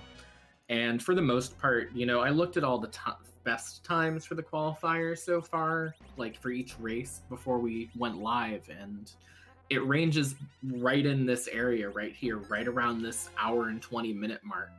So while you don't care about finishing first necessarily in these races because you're scored based off of your relative speed to the top 6, it is a little bit like what is the real big question on my mind is how are you feeling about that time, knowing that these races have been a little bit faster than this, and knowing that once you see that wyvern, you're probably feeling a little bit like someone else checked it if you're in Tybalt's shoes. Oh, absolutely. You're definitely worried about somebody doing a little less than you, checking that a little bit sooner. I don't think that I think that Tybalt probably feels pretty okay with doing it post-grind and doing it almost as soon as a reasonable post-grind.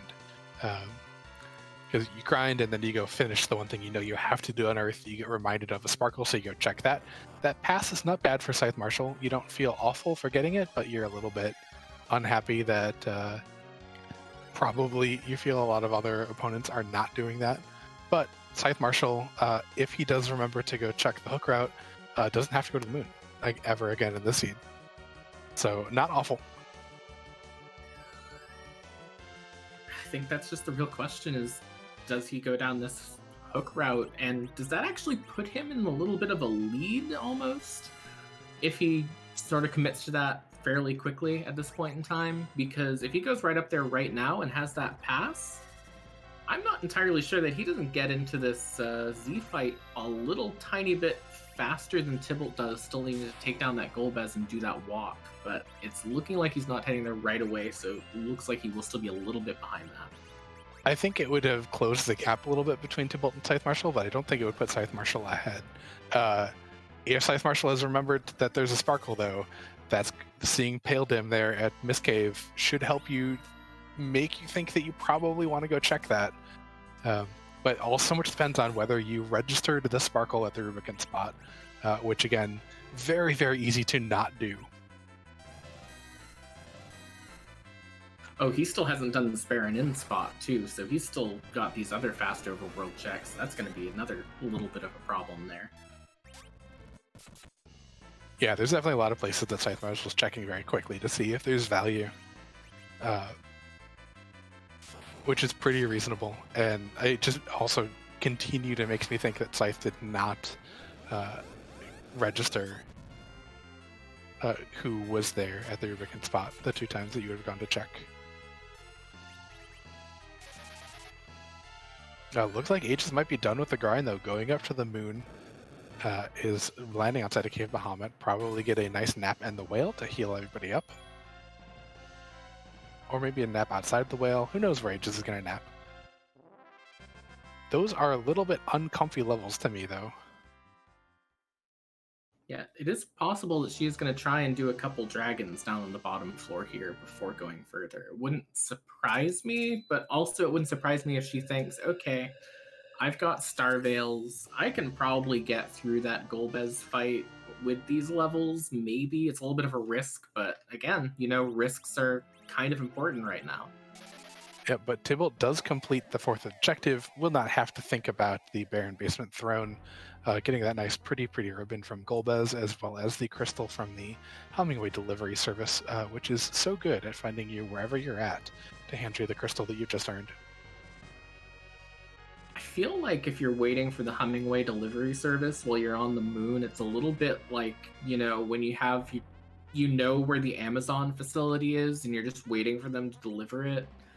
And you know that their package is at their sorting facility. You could drive there, but they won't give you the package anyways because they still have to deliver it. So really, at this point in time, it's kind of like they're a great service, but also a little bit annoying that you can just go grab it at that point. I also figure it might be kind of like ordering from DoorDash or Caviar when you can, like, it's less than half a mile to the restaurant and you could easily walk, but you're just like, nah, I'm gonna let someone bring this to me and I'll tip them very well for the privilege. Yep, and then they take the worst route possible around the entire city to your house. So that's what this seed has been like. It has been like the DoorDash driver taking the entire route around the entire city to get to your house that was right next door from the restaurant all along. I will admit that I've had very few experiences like that. Usually it's a little bit of a longer drive if they've got a little bit to come to me. But I do have like an Indian place that's really nearby that I'm like, I could leave my apartment to go get it, or I could pay someone extra money to bring it to me, and I'm lazy enough that the extra money happens. Exactly. Often, we are here for extremely specific references. It's kind of become my thing at this point, just going down extremely specific analogies. But Tybalt now going to be the first runner on stream to make his way down to the bottom of this moon. But also, yeah. I just noticed Scythe Marshal is back on this moon. Yeah, Scythe Marshal also making the trip down. Does have the forge done, although the adamant rock is not quite lit up on the thing yet. Tybalt making Dravenheart very happy, using a siren to summon some pink puffs. This is not always a super easy free fight, though. So we'll see what happens with this Berserk as they dance. Looks like Porum did not get hit with it, which is probably the best news. Yeah, I mean, she can get her through that fight. It's difficult, but it is doable. The question is, why is the question? Maybe just looking for a little bit more experience on this forum at this point, because she's not paid off yet. Experience, memes, fun, and entertainment. All these are very good options. Meanwhile, Porum also not going to get any levels for this, possibly. Cess is also doing a lot of damage. I'm not sure if that is just all the levels that Cecil has and still just a light sword. Probably at that HP total, now that I'm thinking about it more. Yeah, how much would you have to grind to get that Porum to a level where she's going to be doing what she needs to do at this point? And how do you get through the Z fight? Because I feel like I've kind of been thinking along the terms of, well, Tybalt will get to that Z fight quickly, but I haven't quite thought about the and then what, at least personally, yet. Yeah, it's going to be interesting. I imagine we see some sort of hybrid with this, but I'm not sure if that's actually what's going to be happening. Going to be a little bit of an awkward agility, although I think we still have an Assassin Dagger, unless that got sold. So that will help with Helm's agility to get him over the break point to slow Zemus down. But finally we get a Toad to land. Pink buffs are now going to be no problem. How much XP do these pink puffs give anyways? Because I'm gonna be entirely honest, I have literally never been on a restream where I've seen anyone kill pink puffs before. 50,000, that's not bad. It's not bad, it's not great. They are huge money, and the chance to drop it out of an armor, and Dravenheart loves them, so sometimes that's why we do them. Crystal Ring for Scythe Marshal out of the Ribbon Room. I did not see what the first item was, but the Crystal Ring is nice to see. Either speeding up Palom or speeding up Rydia or someone else just to get them a little bit faster to help that relative agility math. Because it's kind of a weighted thing where it looks at your anchored, and everyone looks at your anchor to see how fast they should go relative to them, and Palom is our agility anchor. That's a Valvalis here at the Plague spot. I think Scythe Marshal is looking for... I mean, he's got to be looking for that Baron Key and that Wyvern at this point. It's just really unfortunate that we know that this isn't going to work out for him, but I feel like if I was in his position, this is also exactly the play I would make.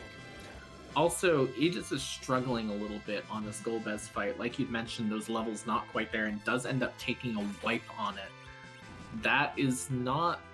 That's just the problem with this seed right now, is that it does not want you to be strong enough to beat it. Yeah, it was get those levels through, you had to steal a whole bunch of Sirens or just go to the Giant, get a whole bunch of levels, and then the seed opens for you just fine. But this Val is not super fun for Scythe Marshal. Porm is catching up a little bit, does finally have Cure 3, which for some runners is the sign that Porm's good enough to go. Don't think we'll see Porm getting all the way to 48, where Porm would learn Cure 4. So this is probably just a little bit of nerfed Big Bang protection for Porm. Get her just a little bit more likely to survive one of those and to be useful throughout the Z fight.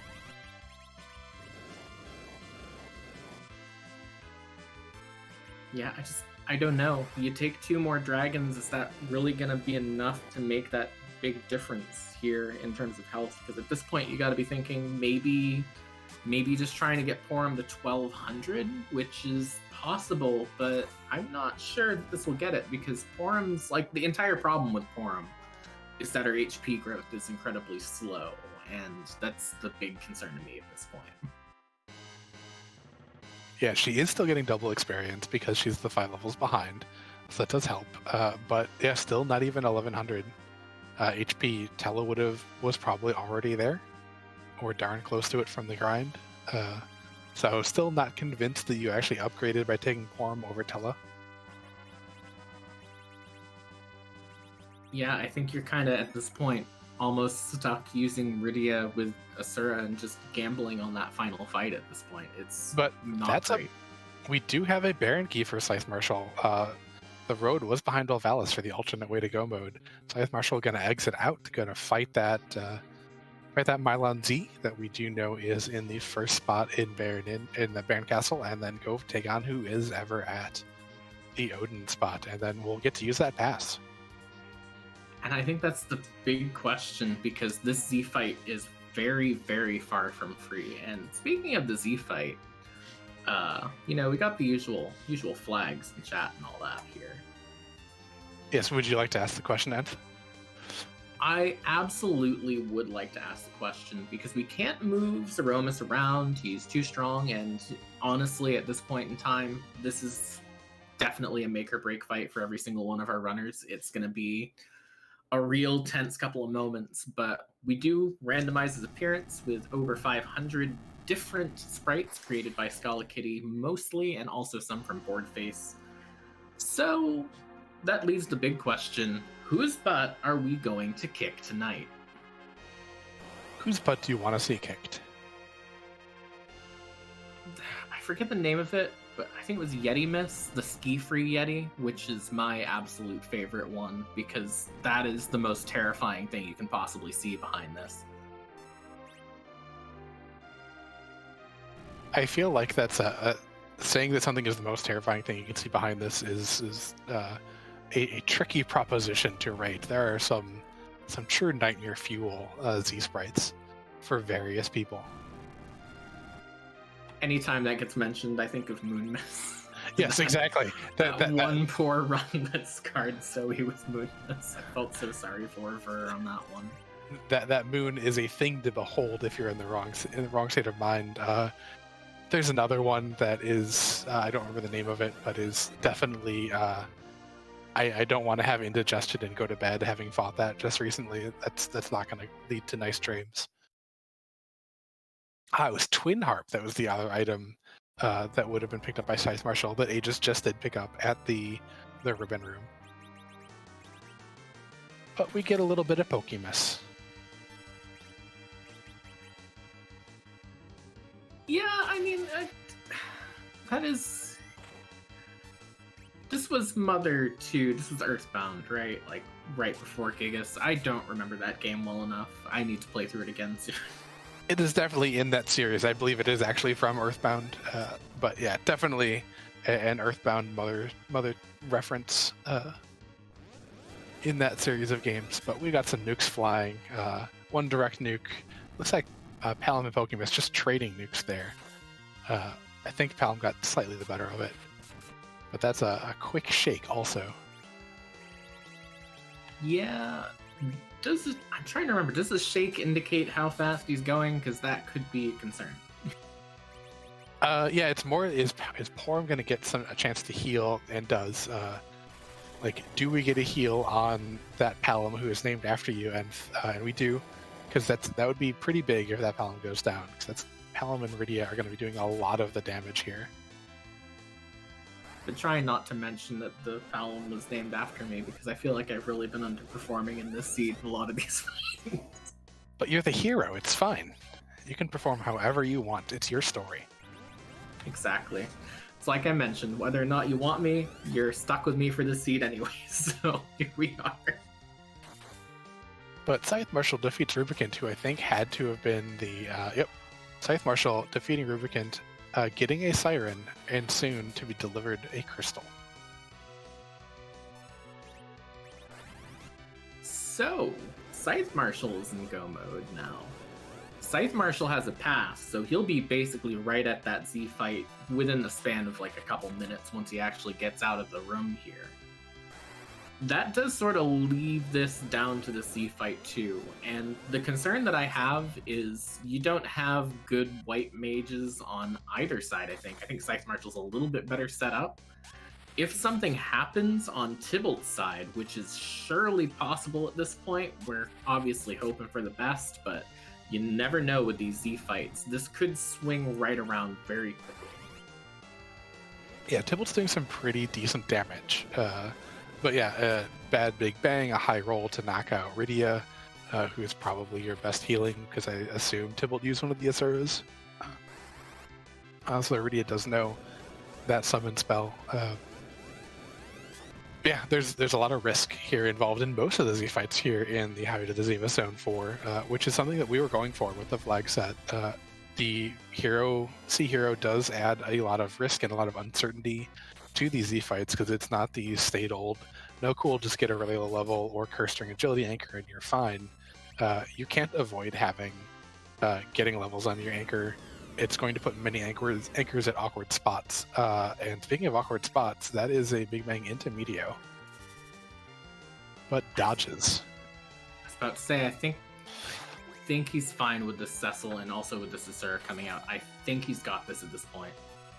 That is the life version of Asura, but if Porum is able to get a turn pretty quickly, or we get some elixirs if we had any left. Still not out of the woods here. But with all those dodges, my goodness. Sometimes that luck is all you need here in this point in time, and these dodges really coming in. Down goes the Porum. We've only got 3 left, but you only need to do a little bit more damage at this point, and I think he's got it. Just really needs to get these last couple hits in. Yeah, big quad 9s from Riddy to finish that out. We get a no flash because Sybil had flash effects off, but we do get a crack, a boom, and a whole bunch of shaking going on as Pokemiss is down for Tybalt. Yep, and GG's to him. We will see if he wants to hop in for an interview here soon. And I believe that is Tybalt who we're joined by now. GG's. GG's. So how smart did you feel when you went to go check on that wyvern or on the Rubicon spot? I felt pretty smart. I saw the sparkle there, and I'm like, that's a spot nobody's gonna check because it takes so long to get there. And only seeing 2 sparkles at a time, it was a low chance of wyvern actually being there. So I got to keep my namesake. Now, did you remember from when you picked up the hook and checked for the tele there that the wyvern that there's a sparkle there, or did you get a reminder when you went to go clear out the Lugay spot? I had remembered that the sparkle was there, and then I cleared the Lugay spot. And I was like, oh yeah, I should probably check that before I go to the moon, just in case. Yeah, definitely that really did sort of swing this race in your favor. And on the note of decisions you made while underground too at this point in time, the big question burning in my mind is what made you take the Porum in the place of the Tell at that point in time with how much you had left in that seed? Well, I know that Tella is slower than slow, and I had any way of manipulating any agility. No curse string, no ninja hats, no crystal rings, and he probably wasn't going to get a single turn in the Z fight. Whereas Porum, if I get her some levels, she'd get better speed than Tella. That was the hope. Well, it ended up at least working out for you, whether or not the agility math quite got to where you wanted it to be, because low 40s Porum is still also not that fast. But it all worked out for you. You got the victory. Looks like 11th place is a very solid time overall. So how are you feeling overall about your tournament standings? I'm feeling pretty good. I know there's a lot of good racers out there, and it's a scary battlefield. Hopefully I can still stay within the top 64. Absolutely. You're around 30th going into this race, so you're in pretty good shape for the rest of the tournament so far. I think going back a little bit as well to a bit earlier in the seed is when you got done with your grind, one of the big differences between you and the Scythe Marshal, who had also done the D-Machine grind in this case, was your decision to go back down and not go up to the moon afterwards. What led that decision there? Well, I figured if I'm gonna find Wyvern or Forge or Baron Key on Earth, I can complete those, and Golbez will be basically my go mode, and I can just hit Golbez and go. I can blow up the Earth fairly quickly with Nuke on Rydia, 4K HP Cecil. I'm not scared of anything on Earth, and I can clear it fairly quickly. Plus, I also had to do top of tower still. Had I had the pass, I probably would have gone to the moon first. Oh, I think that makes a lot of sense.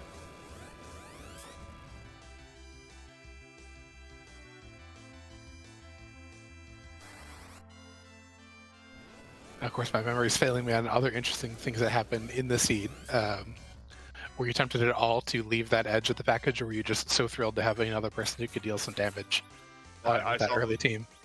I saw the edge, I'm like, ooh, yeah, sorry Sid, bye Sid. I figured he would be a nice addition to the party to at least get some extra early damage with the claws that he can wear, plus I already had a full moon to back row him. It was just a better addition to the party than Sid.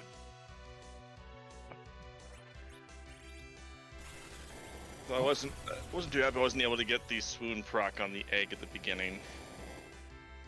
Yeah, I remember that now, actually. That was rough.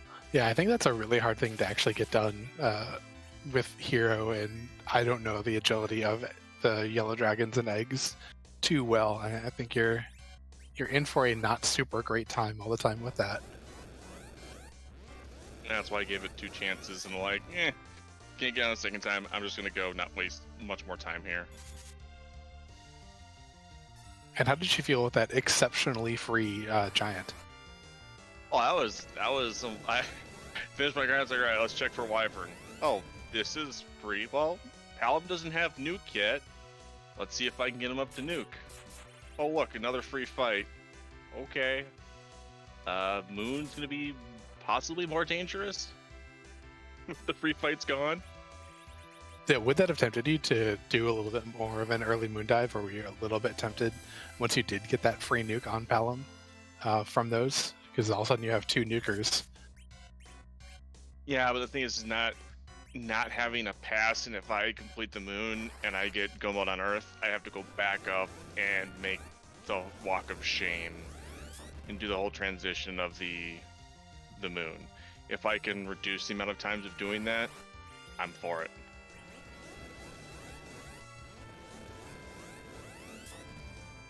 Definitely. Well, that was all the questions I personally had for you today. Antidale, do you have any other questions for Tipple? Were you sad to not get an adamant armor from the pink buffs? Yes, I was sad. Did you expect to be sad to not get an adamant armor from the pink buffs? Yes, I know the drop rate. It's 1 in 256. It's one of those things. If I'm not gonna get anywhere, near the top 6, I'm gonna have fun, and that's a big thing. Is yes, we're racing, but have fun with it.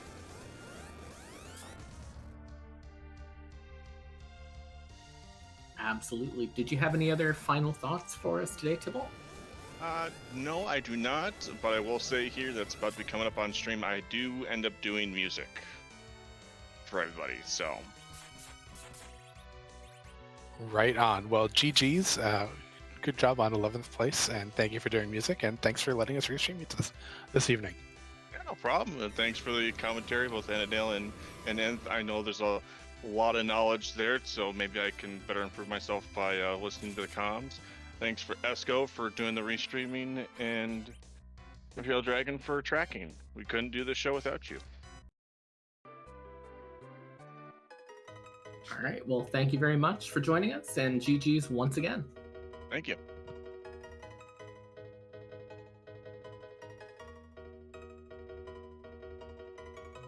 And that was Tybalt, our 11th place racer tonight out of a race of overall 58 racers in this 8th qualifying race here for Highway to the Zemus Zone 4. Yep, and it seems like we've gotten Terra's theme from Final Fantasy VI for this as well for music, which is a wonderful thing. One of the ones sequenced and put into the game by Xenocat. And it also looks like Scythe Marshal has just finished his Z fight as well, so we'll be looking to get him in here very shortly, which I believe Scythe Marshal has just joined us. GG's. GG's, thank you.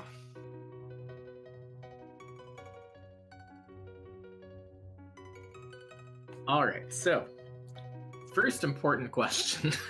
Oh god, what did you here think we go. of this? Here we what go. did you think of this marathon of the seed? I don't know. I don't really think it was that long. I guess it sort of felt long because there were things to do, I suppose. My question is, where was Wyvern? Do you want to make a guess? King Queen Evelyn. Just a little outside. Wait. Did I just not pay attention to the sparkle? Yeah. Was there a sparkle at Rubicund? Yep. And I just completely whiffed it. That is one of the questions we had in the booth when you did not follow up on it after doing the top of the tower. To that boss. It's embarrassing. Let me add that to the stupid things I did this seed list. I don't know. It's I missed that boss a lot. Like you're focused on the character and thinking about what you can do with the character, and then when you're going in, you're going to do an objective fight. You're thinking, it's in Luge. How am I best going to organize my party or do stuff there? It's really easy to focus on the immediate and miss that. Oh, hey, here's a little more information. Yeah, I believe that. I'll let you guess my reaction when I got to that cutscene, though. Oh boy, I love Tella in Darkness early. Oh, that is charitable. But yeah, I was like, okay, fine, Tella. So took the Tella, did all the stuff to get ready, did the D-Machine grind perfectly, got Rydia slingshotted to nuke, so that was nice. Hats off to the just a D-Machine thing spreadsheet. Oh yeah, that is invent spreadsheet. If it was the adjusted D machine thingy. Yeah. Zoe also has a very good spreadsheet for slingshotting stuff. So yeah, you spent some time to set up slingshots. Do you feel like that was worth it for you? Do you normally try to do that if you can, especially when you're dealing with Rydia? Yeah, like Rydia just takes so much experience to get to nuke, right? So I figured, hey, if I've got like I'm gonna slingshot Cecil, I'll slingshot Rydia at the same time. Why not? I figured I didn't have a good weapon for Cecil. I had an okay set of weapons for Edge, but I didn't have any good weapons for Cecil. You know, I picked up the defense sword at the end that I ended up forgetting to use because I forgot to swap defense onto Cecil. Edge darted it for 5k. I guess that was worth it. But yeah, so I figured it was relevant to do the slingshot on Rydia because otherwise she was gonna be basically dead weight without Duke. Even with Leviathan. And Ashura, which I used. I don't know if anyone's ever summoned Ashura as much as I had in a D machine grind, but there you go, on stream. Well, we certainly at very least learned a new way around that grind from that, because that was a very interesting thing to watch. Is about as interesting as a D machine grind can be. Let's be honest here a little bit. But a question that I had, speaking of that D machine grind, is one of the differences between you and Tybalt in this race was that you both did D machine grinds. Afterwards, he went back down to Earth, and you went up to the moon. What drove That was your a mistake. Okay, It was a mistake. I shouldn't have done that. I figured, you know what? Yeah, I'm gonna do the moon sweep. I'm gonna gamble on moon not being haunted, even though I know, like, even though I didn't have the pass, and even though I knew I had the Lugay spot objective on the blue planet. I had exit, so I figured, you know what? I'm gonna try doing the moon, and we'll see if I get the Baron key, which I did eventually. See if I get the pass. Maybe the pass is up there. Maybe there are other things up there, right? So I figured, let's try this, and of course the Cave Bahamut boss, which I knew was Golbez. I knew 3 minutes into the seed it was Golbez. But I figured I would try the moon, and then I got the pan, and I said, oh, I guess I have to go back.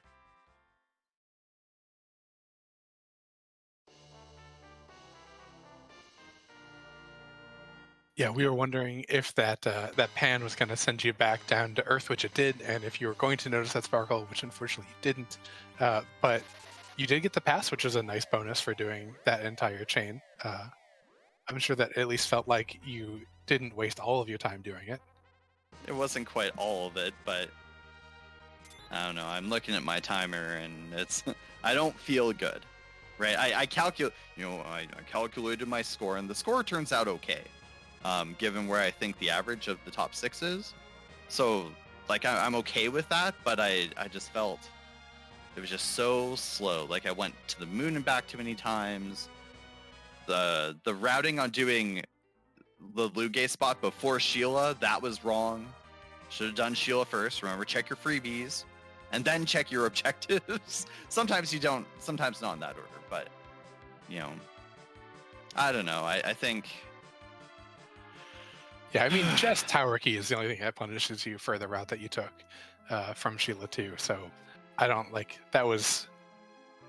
that's one of those rando gonna rando sometimes, and whatever choice you make sometimes just gets punished because the rando's going to decide it. I don't think you can universalize Lugay before Sheila or Sheila before Lugay.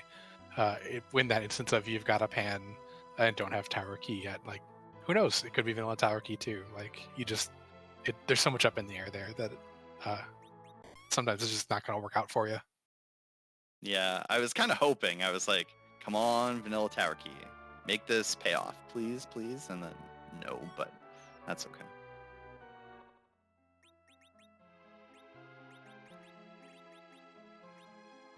Well, Anthony, do you have any other questions for Scythe Marshal tonight? No, just I think you ran a really good race as best as the seed would let you run a good race. The seed was kind of one of those it doesn't want you to succeed at it kind of seeds, so I think that's kind of the best you could have hoped for in that case. I guess, but like, I don't know. I never felt in danger in any of the fights. Well, yeah, like none of the fights seemed really scary. I don't know why. I just felt safe. Just I feel like like it's I feel like it's a seed that can get in your head of you have a lot of options. Like I don't know if you saw in Kaipo, but there were ogre axes. So Mac Giant Grind was very on the table with Sid and Edge and and Cecil. And Cecil, you could very much do that. You didn't have a white mage except for Tella, so maybe you could do. We ended up seeing a Porum in Dwarf Castle. I see. But so you had 3 not unreasonable grinds with Team Machine, Mac Giant, or just Edge stealing Sirens available to you. So like, it's one of those like, does it play to your mental stability to be like, oh cool, I know a grind and I'm fine with it, or do you like fret about which one is faster and have that go through your head constantly?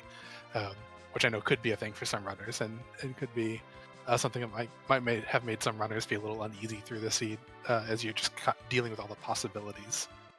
Right, that makes sense. That's a good way to think about it. And of course, this flag set is sort of designed to make the grinds a little bit interesting. Like I figured, okay, there's the Tella, and then I found Edge, and I said, okay, goodbye, Edward. I found the good Edward, and then, oh, well, I can steal a couple Sirens, slingshot, and then just steamroll the rest of the seed. I mean, I still played for 45 minutes after the end of the grind fight, but because of routing stuff. But I figured that was reasonable. But if you did the checks that were reasonable to do, like, oh, if you're on the hook route, maybe you go and fall up on the sparkle, right? In case it's Wyvern. Just so I don't have to watch the entire race back. What was Witchburn? Fatal. That's awesome. Which I think missed both runners I think it missed everyone that we've seen go through Wyvern. That's fantastic. Both Aegis and Tybalt. But I could have missed it land on one of them. Very good. Awesome. Well, thanks so much. I guess I should head off probably and get some dinner. Yay, West Coast time. And then I was telling the race room that afterwards, after the race, no matter how it went, I was gonna go watch Princess Mononoke. So I think I'll do that. So thanks Antidale and Nth for comms. Sure you killed it. Thanks Imperial for tracking, and thanks Esco for rolling this. Yeah, I don't know, like, interesting seed. I'll say that. Until next time. Oh, one more thing. Did anyone know what my names were from? I sure didn't. They didn't register for me at all. I feel like it was so long ago that I've forgotten what your names are. I'm sorry. Oh, that's okay. It's been a while. For anyone curious, my names were characters from the Night Castle, I keep saying Night Castle. It's a Trans-Siberian Orchestra album. These were characters from the Night Circus by Aaron Morgenstern. So, if anyone caught that, yeah, let's go. Anyway, take care, folks. Thank you, and have a good night.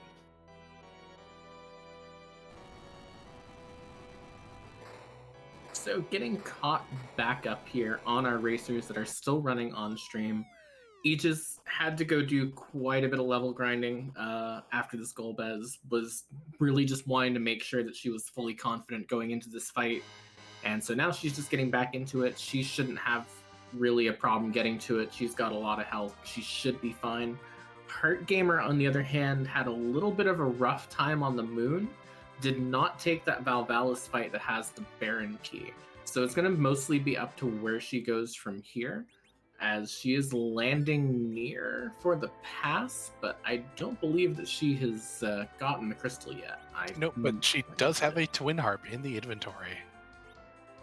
Oh, she's going for music. Crowd-pleasing music. Perfect. Indeed, we will get natural music playing here from HeartGamer26, which we always appreciate getting the music.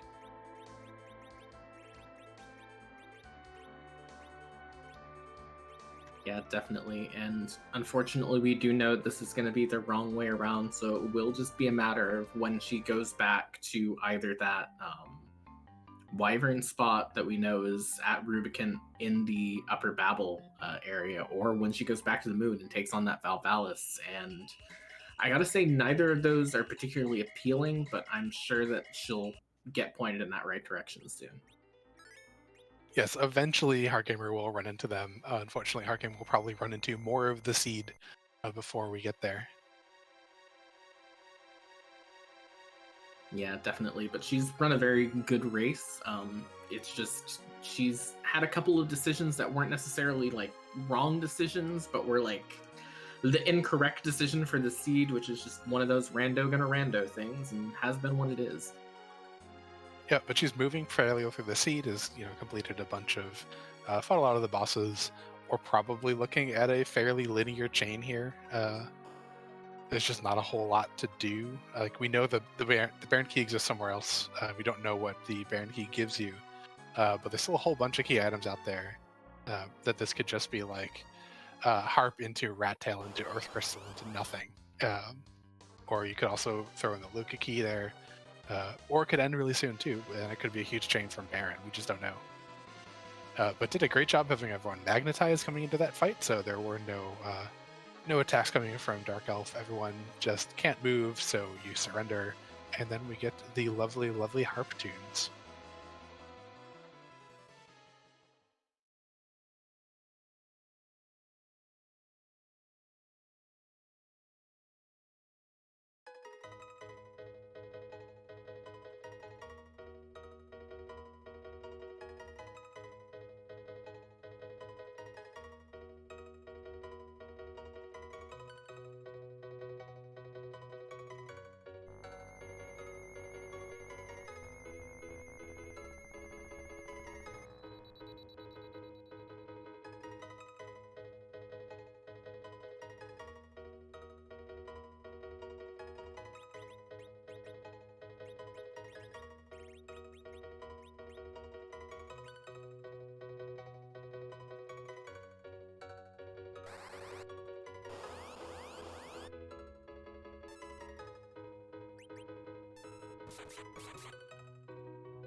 She had a very strong party for that, but that feels like one of the most annoying places in the game to just run into like something like D-Lunars, where it's got the really high magic resist and you can't just knock it down with Quake.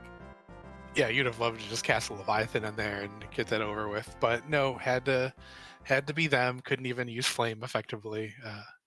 But overall, pretty easy fight. I totally missed what she got from it.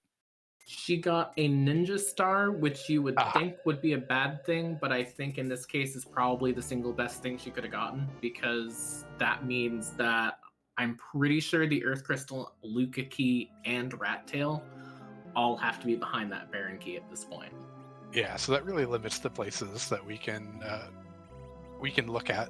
We might see a quick peek up Tower of Zot. Nope, not checking Zot 1, which is good overall, but it's something that could have been done. It's possible she might consider going back, or she might consider going back to the moon and taking that Valvalis spot, which, as we know, will get her the Baron Key, which will get her the end of the seed from here. But it looks like she's grabbing the hovercraft, so I think she's going to end up finding this Wyvern instead.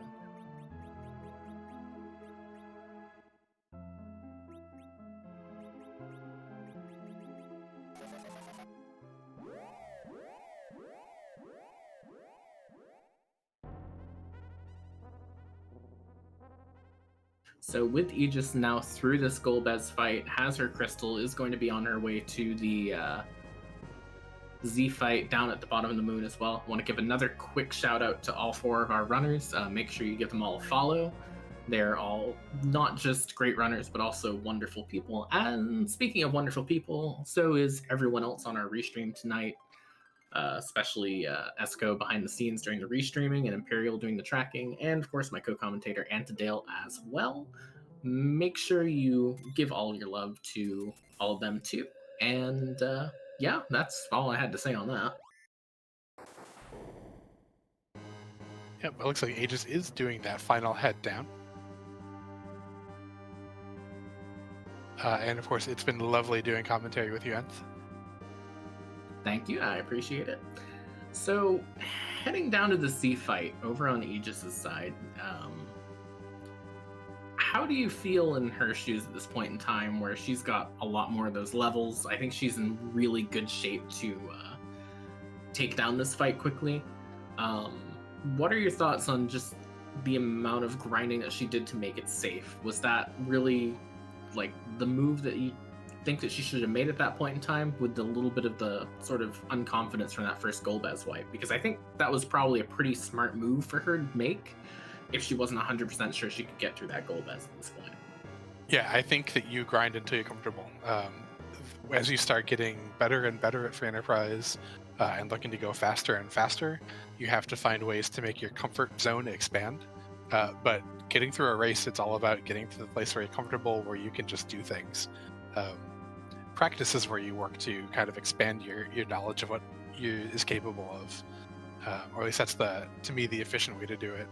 Racing, you just kind of got to do what you can do and don't spend a lot of time experimenting at this stage of a race. Yeah, you grind until you're comfortable. You grind until you feel like you've got it. If you don't feel comfortable, grind a little more. Open an extra box or two. Get the more experience, get the weapons, get the items. Definitely. It also looks like Heartgamer is going to be heading back for this Valvalis now. Did choose to go back to the moon, so either way, this will be go mode for her once she gets through it. Those 2 fights in Baron are not particularly threatening, so no real reason to worry there. She'll be on her way very soon. I can't remember where that pass was, though, off the top of my head. That pass was from Tower Key, from Sheila 2. So the pan bonk to get to Sheila 2, to get Tower Key to pass. It looks like we have Aegis fighting some double war dragons. And we did see a ninja hat too, which is a great piece of gear, something that is something we really love in the Sea Hero flag set, because that +3 agility can be really huge. You can need fewer levels on your agility anchor in order to get to a specific breakpoint for certain fights, or it allows you to just speed up someone who's a little bit slower so that maybe get an extra turn or 2. Yeah, definitely. I mean, I think at this point in time, she might also be looking for gear. I believe this is from a trap chest. And it might just be that she's not 100% confident in her damage and might just be looking for like a good sword for Cecil. These lunar trap chests are weighted to, I don't want to say give like a super good chance of getting a tier 8 item, but the best chance of getting a tier 8 item you're going to get, and tier 8 is, oops, all Cecil swords, so maybe hoping to get lucky there as well. Yeah, so here in the Lunar Subterrane, there's a 20% chance of tier 8 and a 50% chance of tier 7. The Oxcal and Crystal Sword, like you mentioned, are both tier 8, but each chest having 20% chance is pretty good overall of a shot at it. And you know what? I'm not going to turn on an Avenger. Yeah, definitely. I mean, any one item can turn this Z fight even safer at this point in time, and it's sort of like what you mentioned about the seed kind of getting in your head a little bit too. Is I feel like there's a lot of ways the seed is kind of made would kind of, if I was running it, make me very uncomfortable. So I can definitely see why you would take these fights. Yeah, Cecil with a rune axe that looks like Aegis has is really just not the dream. And with Porum, you're looking for a little more HP, while Porum does have Cure 4. Porum at like 1800 to 2000 is a way more comfortable Z fight. So I do not blame Aegis at all for deciding, you know, more level or more stuff is going to help me to get through the Z fight. Because there's a certain point where you've been playing for long enough that you're just like, cool, I just want to finish, and I don't want to spend a frustrating amount of time fighting Zemus multiple times. Yeah, definitely. And it's also, again, you know, we have 58 people in this race, but it's not about where you finish in the pack, it's about your time.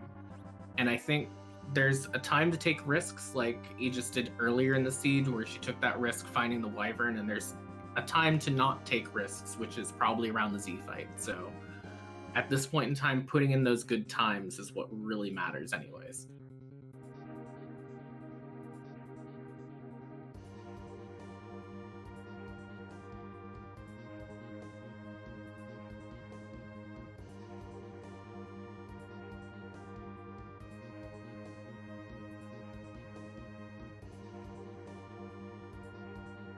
So she is on her way down to the bottom of the moon here. Not too far off from the Z fight. Gonna have a much safer time than our other two runners we've seen fight Z so far. So that will be very nice to see too. It's always good to see our runners succeed. So in this case, I am looking forward to it, and also looking forward to, you know, seeing exactly how she handles this, because I assume that it's basically just berserk everyone and go here. Yeah, I'd imagine it is largely berserk based here. Might see Palom drop a couple of nukes, gonna rely on Porm for some heals. Not gonna be the fastest, like it's a little uncomfortable getting this set up because you only have the one Zergcaster and you can't buy Bacchus Wands. So getting the Zerkers going is actually gonna be a little bit of a struggle, I think. But I also think that Aegis might have a Curse Ring, and I know at least one of our runners did. And I think I saw it be equipped on Palom. So that will help slow that Palom down a little bit, which has the effect of really speeding everybody else up, since everyone does look to Palom to see, hey, how fast am I? How fast are you? Cool, that's how fast I get to go, based on the math between the two of us. And if you at home thought agility math was fun, wait until you hear how berserkers just ruin everything in terms of the math there. Basically, the simplest way to explain it being they just cut in line in front of everyone else constantly, which is not entirely accurate, but it's not inaccurate either. It's close enough. Yeah, and so every drop of agility manipulation you can get out with those berserkers is like exponentially effective in terms of making them do more damage before you need to do anything to help them. Because if they get in, you know, one more round of swings, two more round of swings, then that's always going to be huge. Also has an effect of getting around to Palom and Porm's turns a little bit faster too, since you don't have to spend any time telling like Cecil what to do. If he's berserked, he'll just do it. So that means that you don't have to get his menu up and have him enter the queue to get the menu up and have him tell him what to do. Him just doing it makes it easier to get around to everybody else. Absolutely, and I'm just interested in seeing how fast this fight goes, because I feel like even without that really, really strong Cecil weapon, like with a decent Cecil weapon, this is still going to be a very fast Z fight, at least relative to the other two we saw tonight.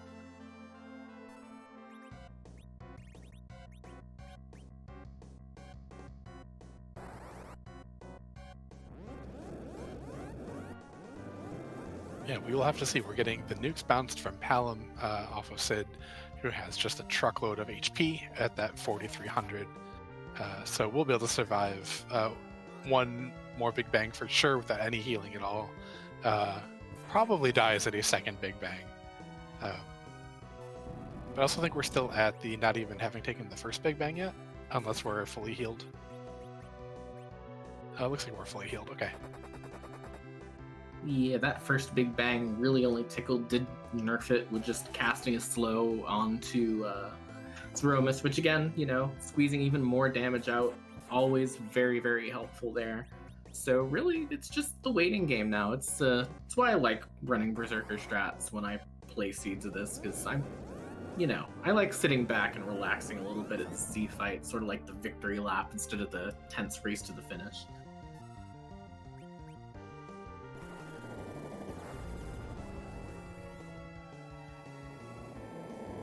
But we do get an Earth Crystal from the Baron trash can.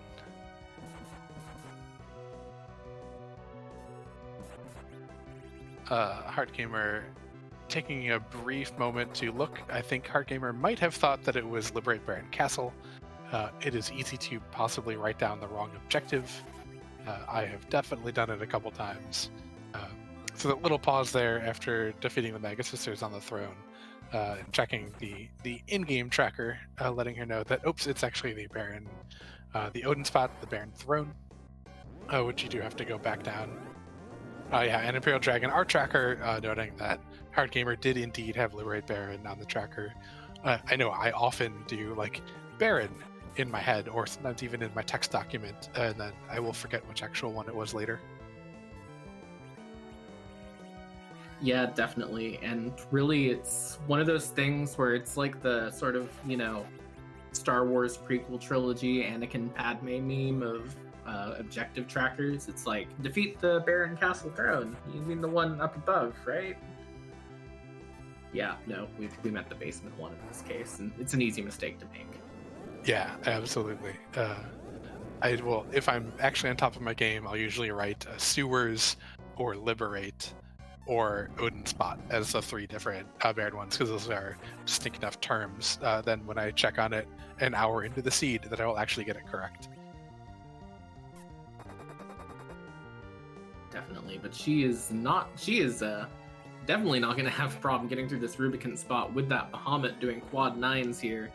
So she will be on her way to that Z fight very, very soon as well. And she is also in a very strong place to get through it. The only difference on her side is she does not have a full-on white mage, so she's going to have a little bit of a bumpier ride, but she is going to have probably not much problem with this fight either way. Yep, and there is the Hummingway delivery service handing Heartgamer her crystal. Meanwhile, we have another big bang from Pokemus on Aegis's side, but no one's in danger really of dying, it looks like. Yeah, even the kids have 500 HP left, so just going to continue whittling down this HP on Zeromus' side. Definitely can't be too much longer. I didn't realize, I believe she's put an Artemis bow that there was in one of the shops, an Artemis bow. I think she might have put that on the Sid, which I always forget that Sid can be an archer, and then I see him throwing arrows. I'm like, whoa, he can do that? And then immediately remember, oh, right, yeah, no, he can. And now we're seeing the rocks fall, so it's just the last little bits of HP here, and she's in real good shape. Yep, this is home free at this point.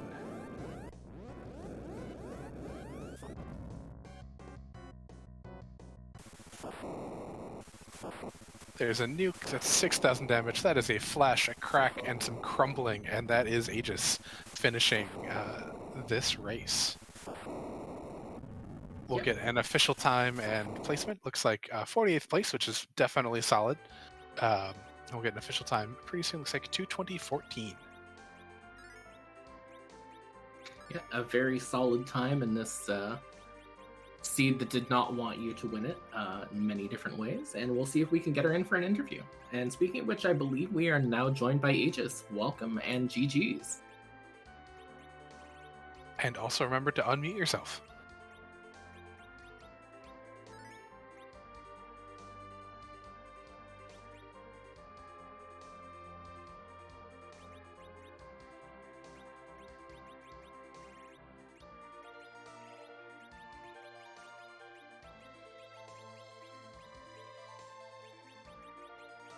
Aegis, can you hear us? Looks like maybe, yeah, looks like maybe a little bit of technical difficulty is going to try disconnecting, reconnecting. Aegis, are you here? Hi, sorry about that. Can you hear me okay? Yep, absolutely. Okay, great. So that was a seed that exists. It sure was. You've now completed the seed. Tell me your least favorite thing about that seed. Probably Golbez, I would say. Jesus, that was a tough fight. I've been sitting here this entire seed waiting to ask you the one most important question that probably defined most of this watching experience. What led you to check that Wyvern at Rubicon when you did? Because you were the only runner that went there that early. Oh, well, a couple things. One, I always like to have like the best party I can for a grind. I kind of knew early on, since the early package led to Edge, that I wasn't going to be doing anything other than Siren grinding. So to me, that means that I don't need to free up a spot for Tella or Sid or somebody with a Mac Giant weapon, which I'm still not too keen on yet. I'm practicing that. Uh, so yeah, I was like, all right, let me get my party together. I was reasonably sure I knew everybody. Maybe I get a Rosa and then have an easier white mage grind. But yeah, so that's why I went there, and then I saw the sparkle, and I'm like, well, I got to check this, because if I don't, it'll be Wyvern.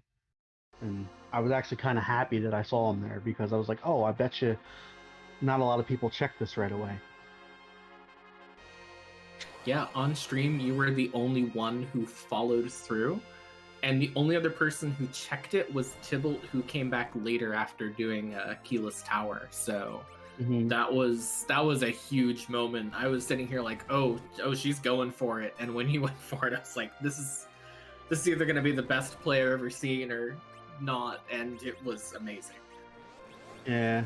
I'm also kind of proud of myself that I popped those sirens early, the two that we were given, because I'm always holding on to them for the end for some reason. Like, oh, I don't have the right party, or I've almost got 10 key items, and like I use them, especially since you have the early edge. It's like you could just steal a couple more, but I've been burned like that before, and unfortunately this seed burned me again, because the siren grinding didn't go the way I wanted.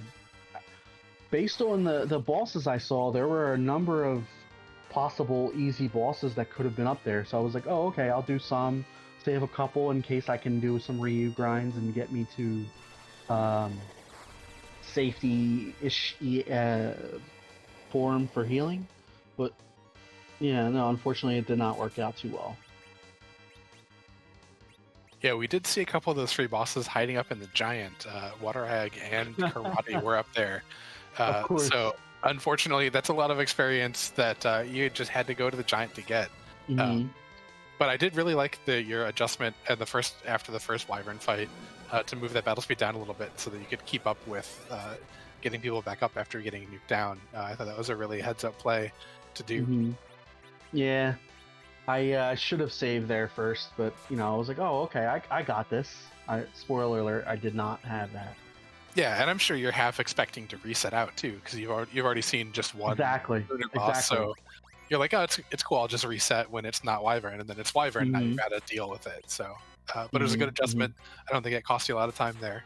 I do think that it's a little bit a hard ask sometimes to do the double Ryu grind on the moon without hourglasses or dragon killing weapons, just because they do so much damage to you sometimes that it's a little bit rough. But you persevered well through it. Thank you. I'm coming back around on the just getting a whole bunch of sirens and just doing eggs and not even worrying about key items. Because, like, if I had done that here, I would have saved, like, I don't know, maybe a half an hour. Because I was hunting moon bosses for some possible key item to get me to 10. Or maybe a crystal sword or something to help me get through Golbez. Because I did not have enough at the levels I had for him.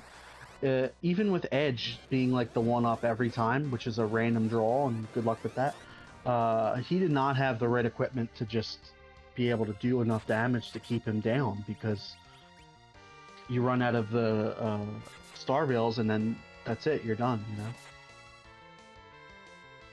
Yeah, and I think that's a really awkward spot for Golbez there. We were talking about it in the restream a little bit. And that's why I had to grind, because I was like, I don't have enough damage to take him out before I run out of Starveil. Yeah, definitely. And that fight was just not a pleasant one to find there. Did anybody go and find the Baron key that you needed for the basement? Yes, both Scythe Marshal and Heart Gamer went and found it. It was at the Valvalis that was at the White Spear altar. That was a pretty rude fight too. I was like, I'm not even fighting this. Yeah, it's not super attractive, especially when you were already in go mode to fight that. There's not all of it because you were looking for XP more than almost anything else. Yeah, and that's not a good experience spot. So, Val there when you're looking for XP is just not worth the time. I don't think. I had a pretty good seed though, all things considered. You know, just the grind got away from me, and you know, if I had chosen to go with Tella, I would have had pretty much everybody ready to go. If I had chosen to do the giant grind with the bosses that were up there, you know, I would have found them out and been like, oh, okay, I don't even need to do a Mac Giant, and I could have been ready earlier. But that's the way things go, because this was an Edge early seed. I think a lot of people probably found that package and were like, oh, okay, I'll check it. Yeah, we didn't see anyone not take the Edge once they checked it. Right. It's hard to turn down Edge that soon. And then if you get Edge, it's hard to turn down the Sirens. You know? Yeah, it definitely poses some interesting questions about what you're more comfortable with and what you think is faster in the moment, which is always so hard to judge. Yeah. But yeah, it was a pretty good seed, and even though this probably wasn't a qualifier that's going to help me, you know, maybe it's good practice for the next one, you know? Absolutely. What a great attitude for it. And there's what, like 7 or 8 more of these, so yeah. Room to improve, definitely. Well, Anthadale, do you have any more questions for Aegis? I do not tonight. Aegis, any final thoughts before we send you on your way for today? Golbez is a troll, and he needs to, I don't know, change his attitude or something. But yeah, no, I basically said everything I was thinking. Definitely a trollier seed than I'm used to. Yeah, it seems like your character names were spot on today in more ways than one, so... Yeah. Thanks. Thank you, GG. Thank you. I'm sorry? Just saying thank you and GG as well. Sorry, it sort of like cut off there. Thanks. Yeah, it was definitely a fun seed to play, even if it was a bit rude. All right. Well, thank you very much for joining us. That was Aegis, who has finished in 48th place tonight with a time of 2:20.14. Meanwhile, while we were in that interview, we did have Heart Gamer finish in 51st with a time of 2:28.10. So we're going to see if we can get her in for a quick interview as well. And I believe we are now joined by Heart Gamer. GG's.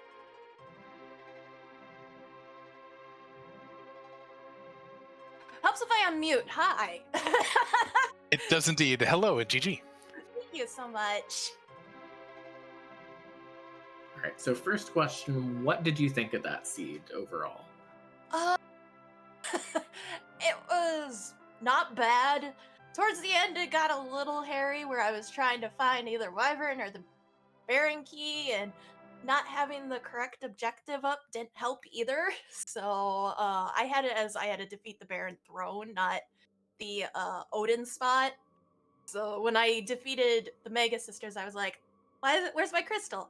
I'm supposed to get crystal here, right? Where's that? And of course, Baron being behind Valvalis up there on the moon, that didn't help either. I was like, of course she'd be the one holding my go mode. Yeah, definitely. I mean, there were 2 paths open to you, and the other one was equally obscure. I mean, if you were looking for the Wyvern, it was at the Rubicon spot at the end of the hook route too, which you had no reason to go down. The worst thing is I did save because I had this inkling that that's where Wyvern was. That's why I saved. I dropped the ship off and saved. And then I went to the moon because I'm like, if I don't defeat Valvalis, I'm going to do that hook. I've had it where I've done seeds before, and that's where Wyvern is, and of course it's there. Of course. Yep, sometimes it's just there. But you did well through that seed. Thank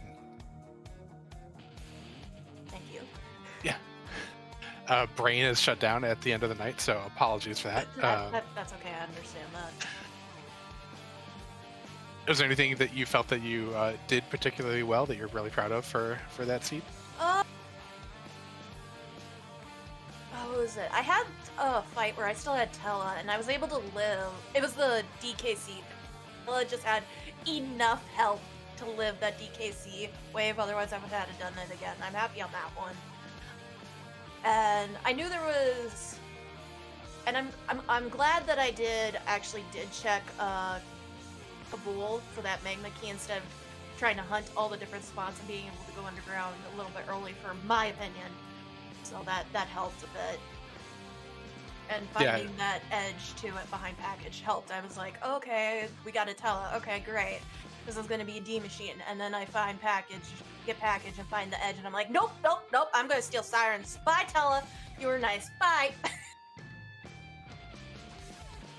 Yeah, it definitely simplifies some thought process sometimes there, where you can get edge and just say, no, cool, I got my grind, and just have to sit here and steal a whole bunch and then not have to worry about anything else.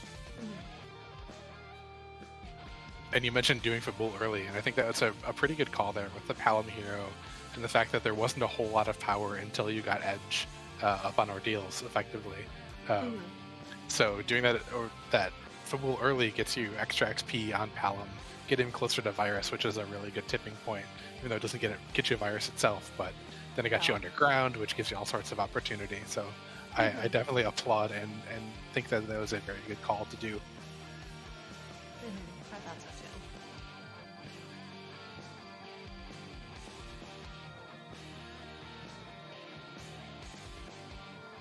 too. Yeah, that was where, I mean, very solid decisions all the way through too. It's like I was watching, I was like, I really want all of these decisions to work out, but it seemed like it was a little bit one of those rando gonna rando kind of things where you just weren't quite hitting what you were going for. And really, I just want to like applaud like the decision making there, as even though it didn't really pan out. Yeah. I mean, I didn't leave the moon for the pan. Well, I did because Valvalis, but it's not like I immediately left, so that didn't help either. So that was not fun. Well, we do hope you had fun overall with the seed and are having a good time overall with the tournament. I'm dreading when I have to do a Cecil hero, because so far Cecil's the worst hero for me right now because of the end game, trying to get his agility on par so I can do the Z fight, but otherwise I've been enjoying it. Had its ups and downs, but now that the actual qualifiers have started, I've been enjoying it a little bit more. Definitely. Well, we've been glad to have you and glad you've been enjoying it. Annadale, did you have any more questions today? I don't think I do. All right. And Hart, do you have any other final thoughts for us for tonight? Big thank you to you guys. It's not possible without us to be able to do this restreaming stuff and be able to do all this qualifiers in the tournament. So big thank you to you commentators, to the restreamer, and of course the tracker. I know it's a hard job and I appreciate your help and everything, and thank you again. Other than that, not really. Well, we appreciate you coming out and playing and letting us restream you and having such a great attitude for everything. Thanks for coming out and showing up tonight.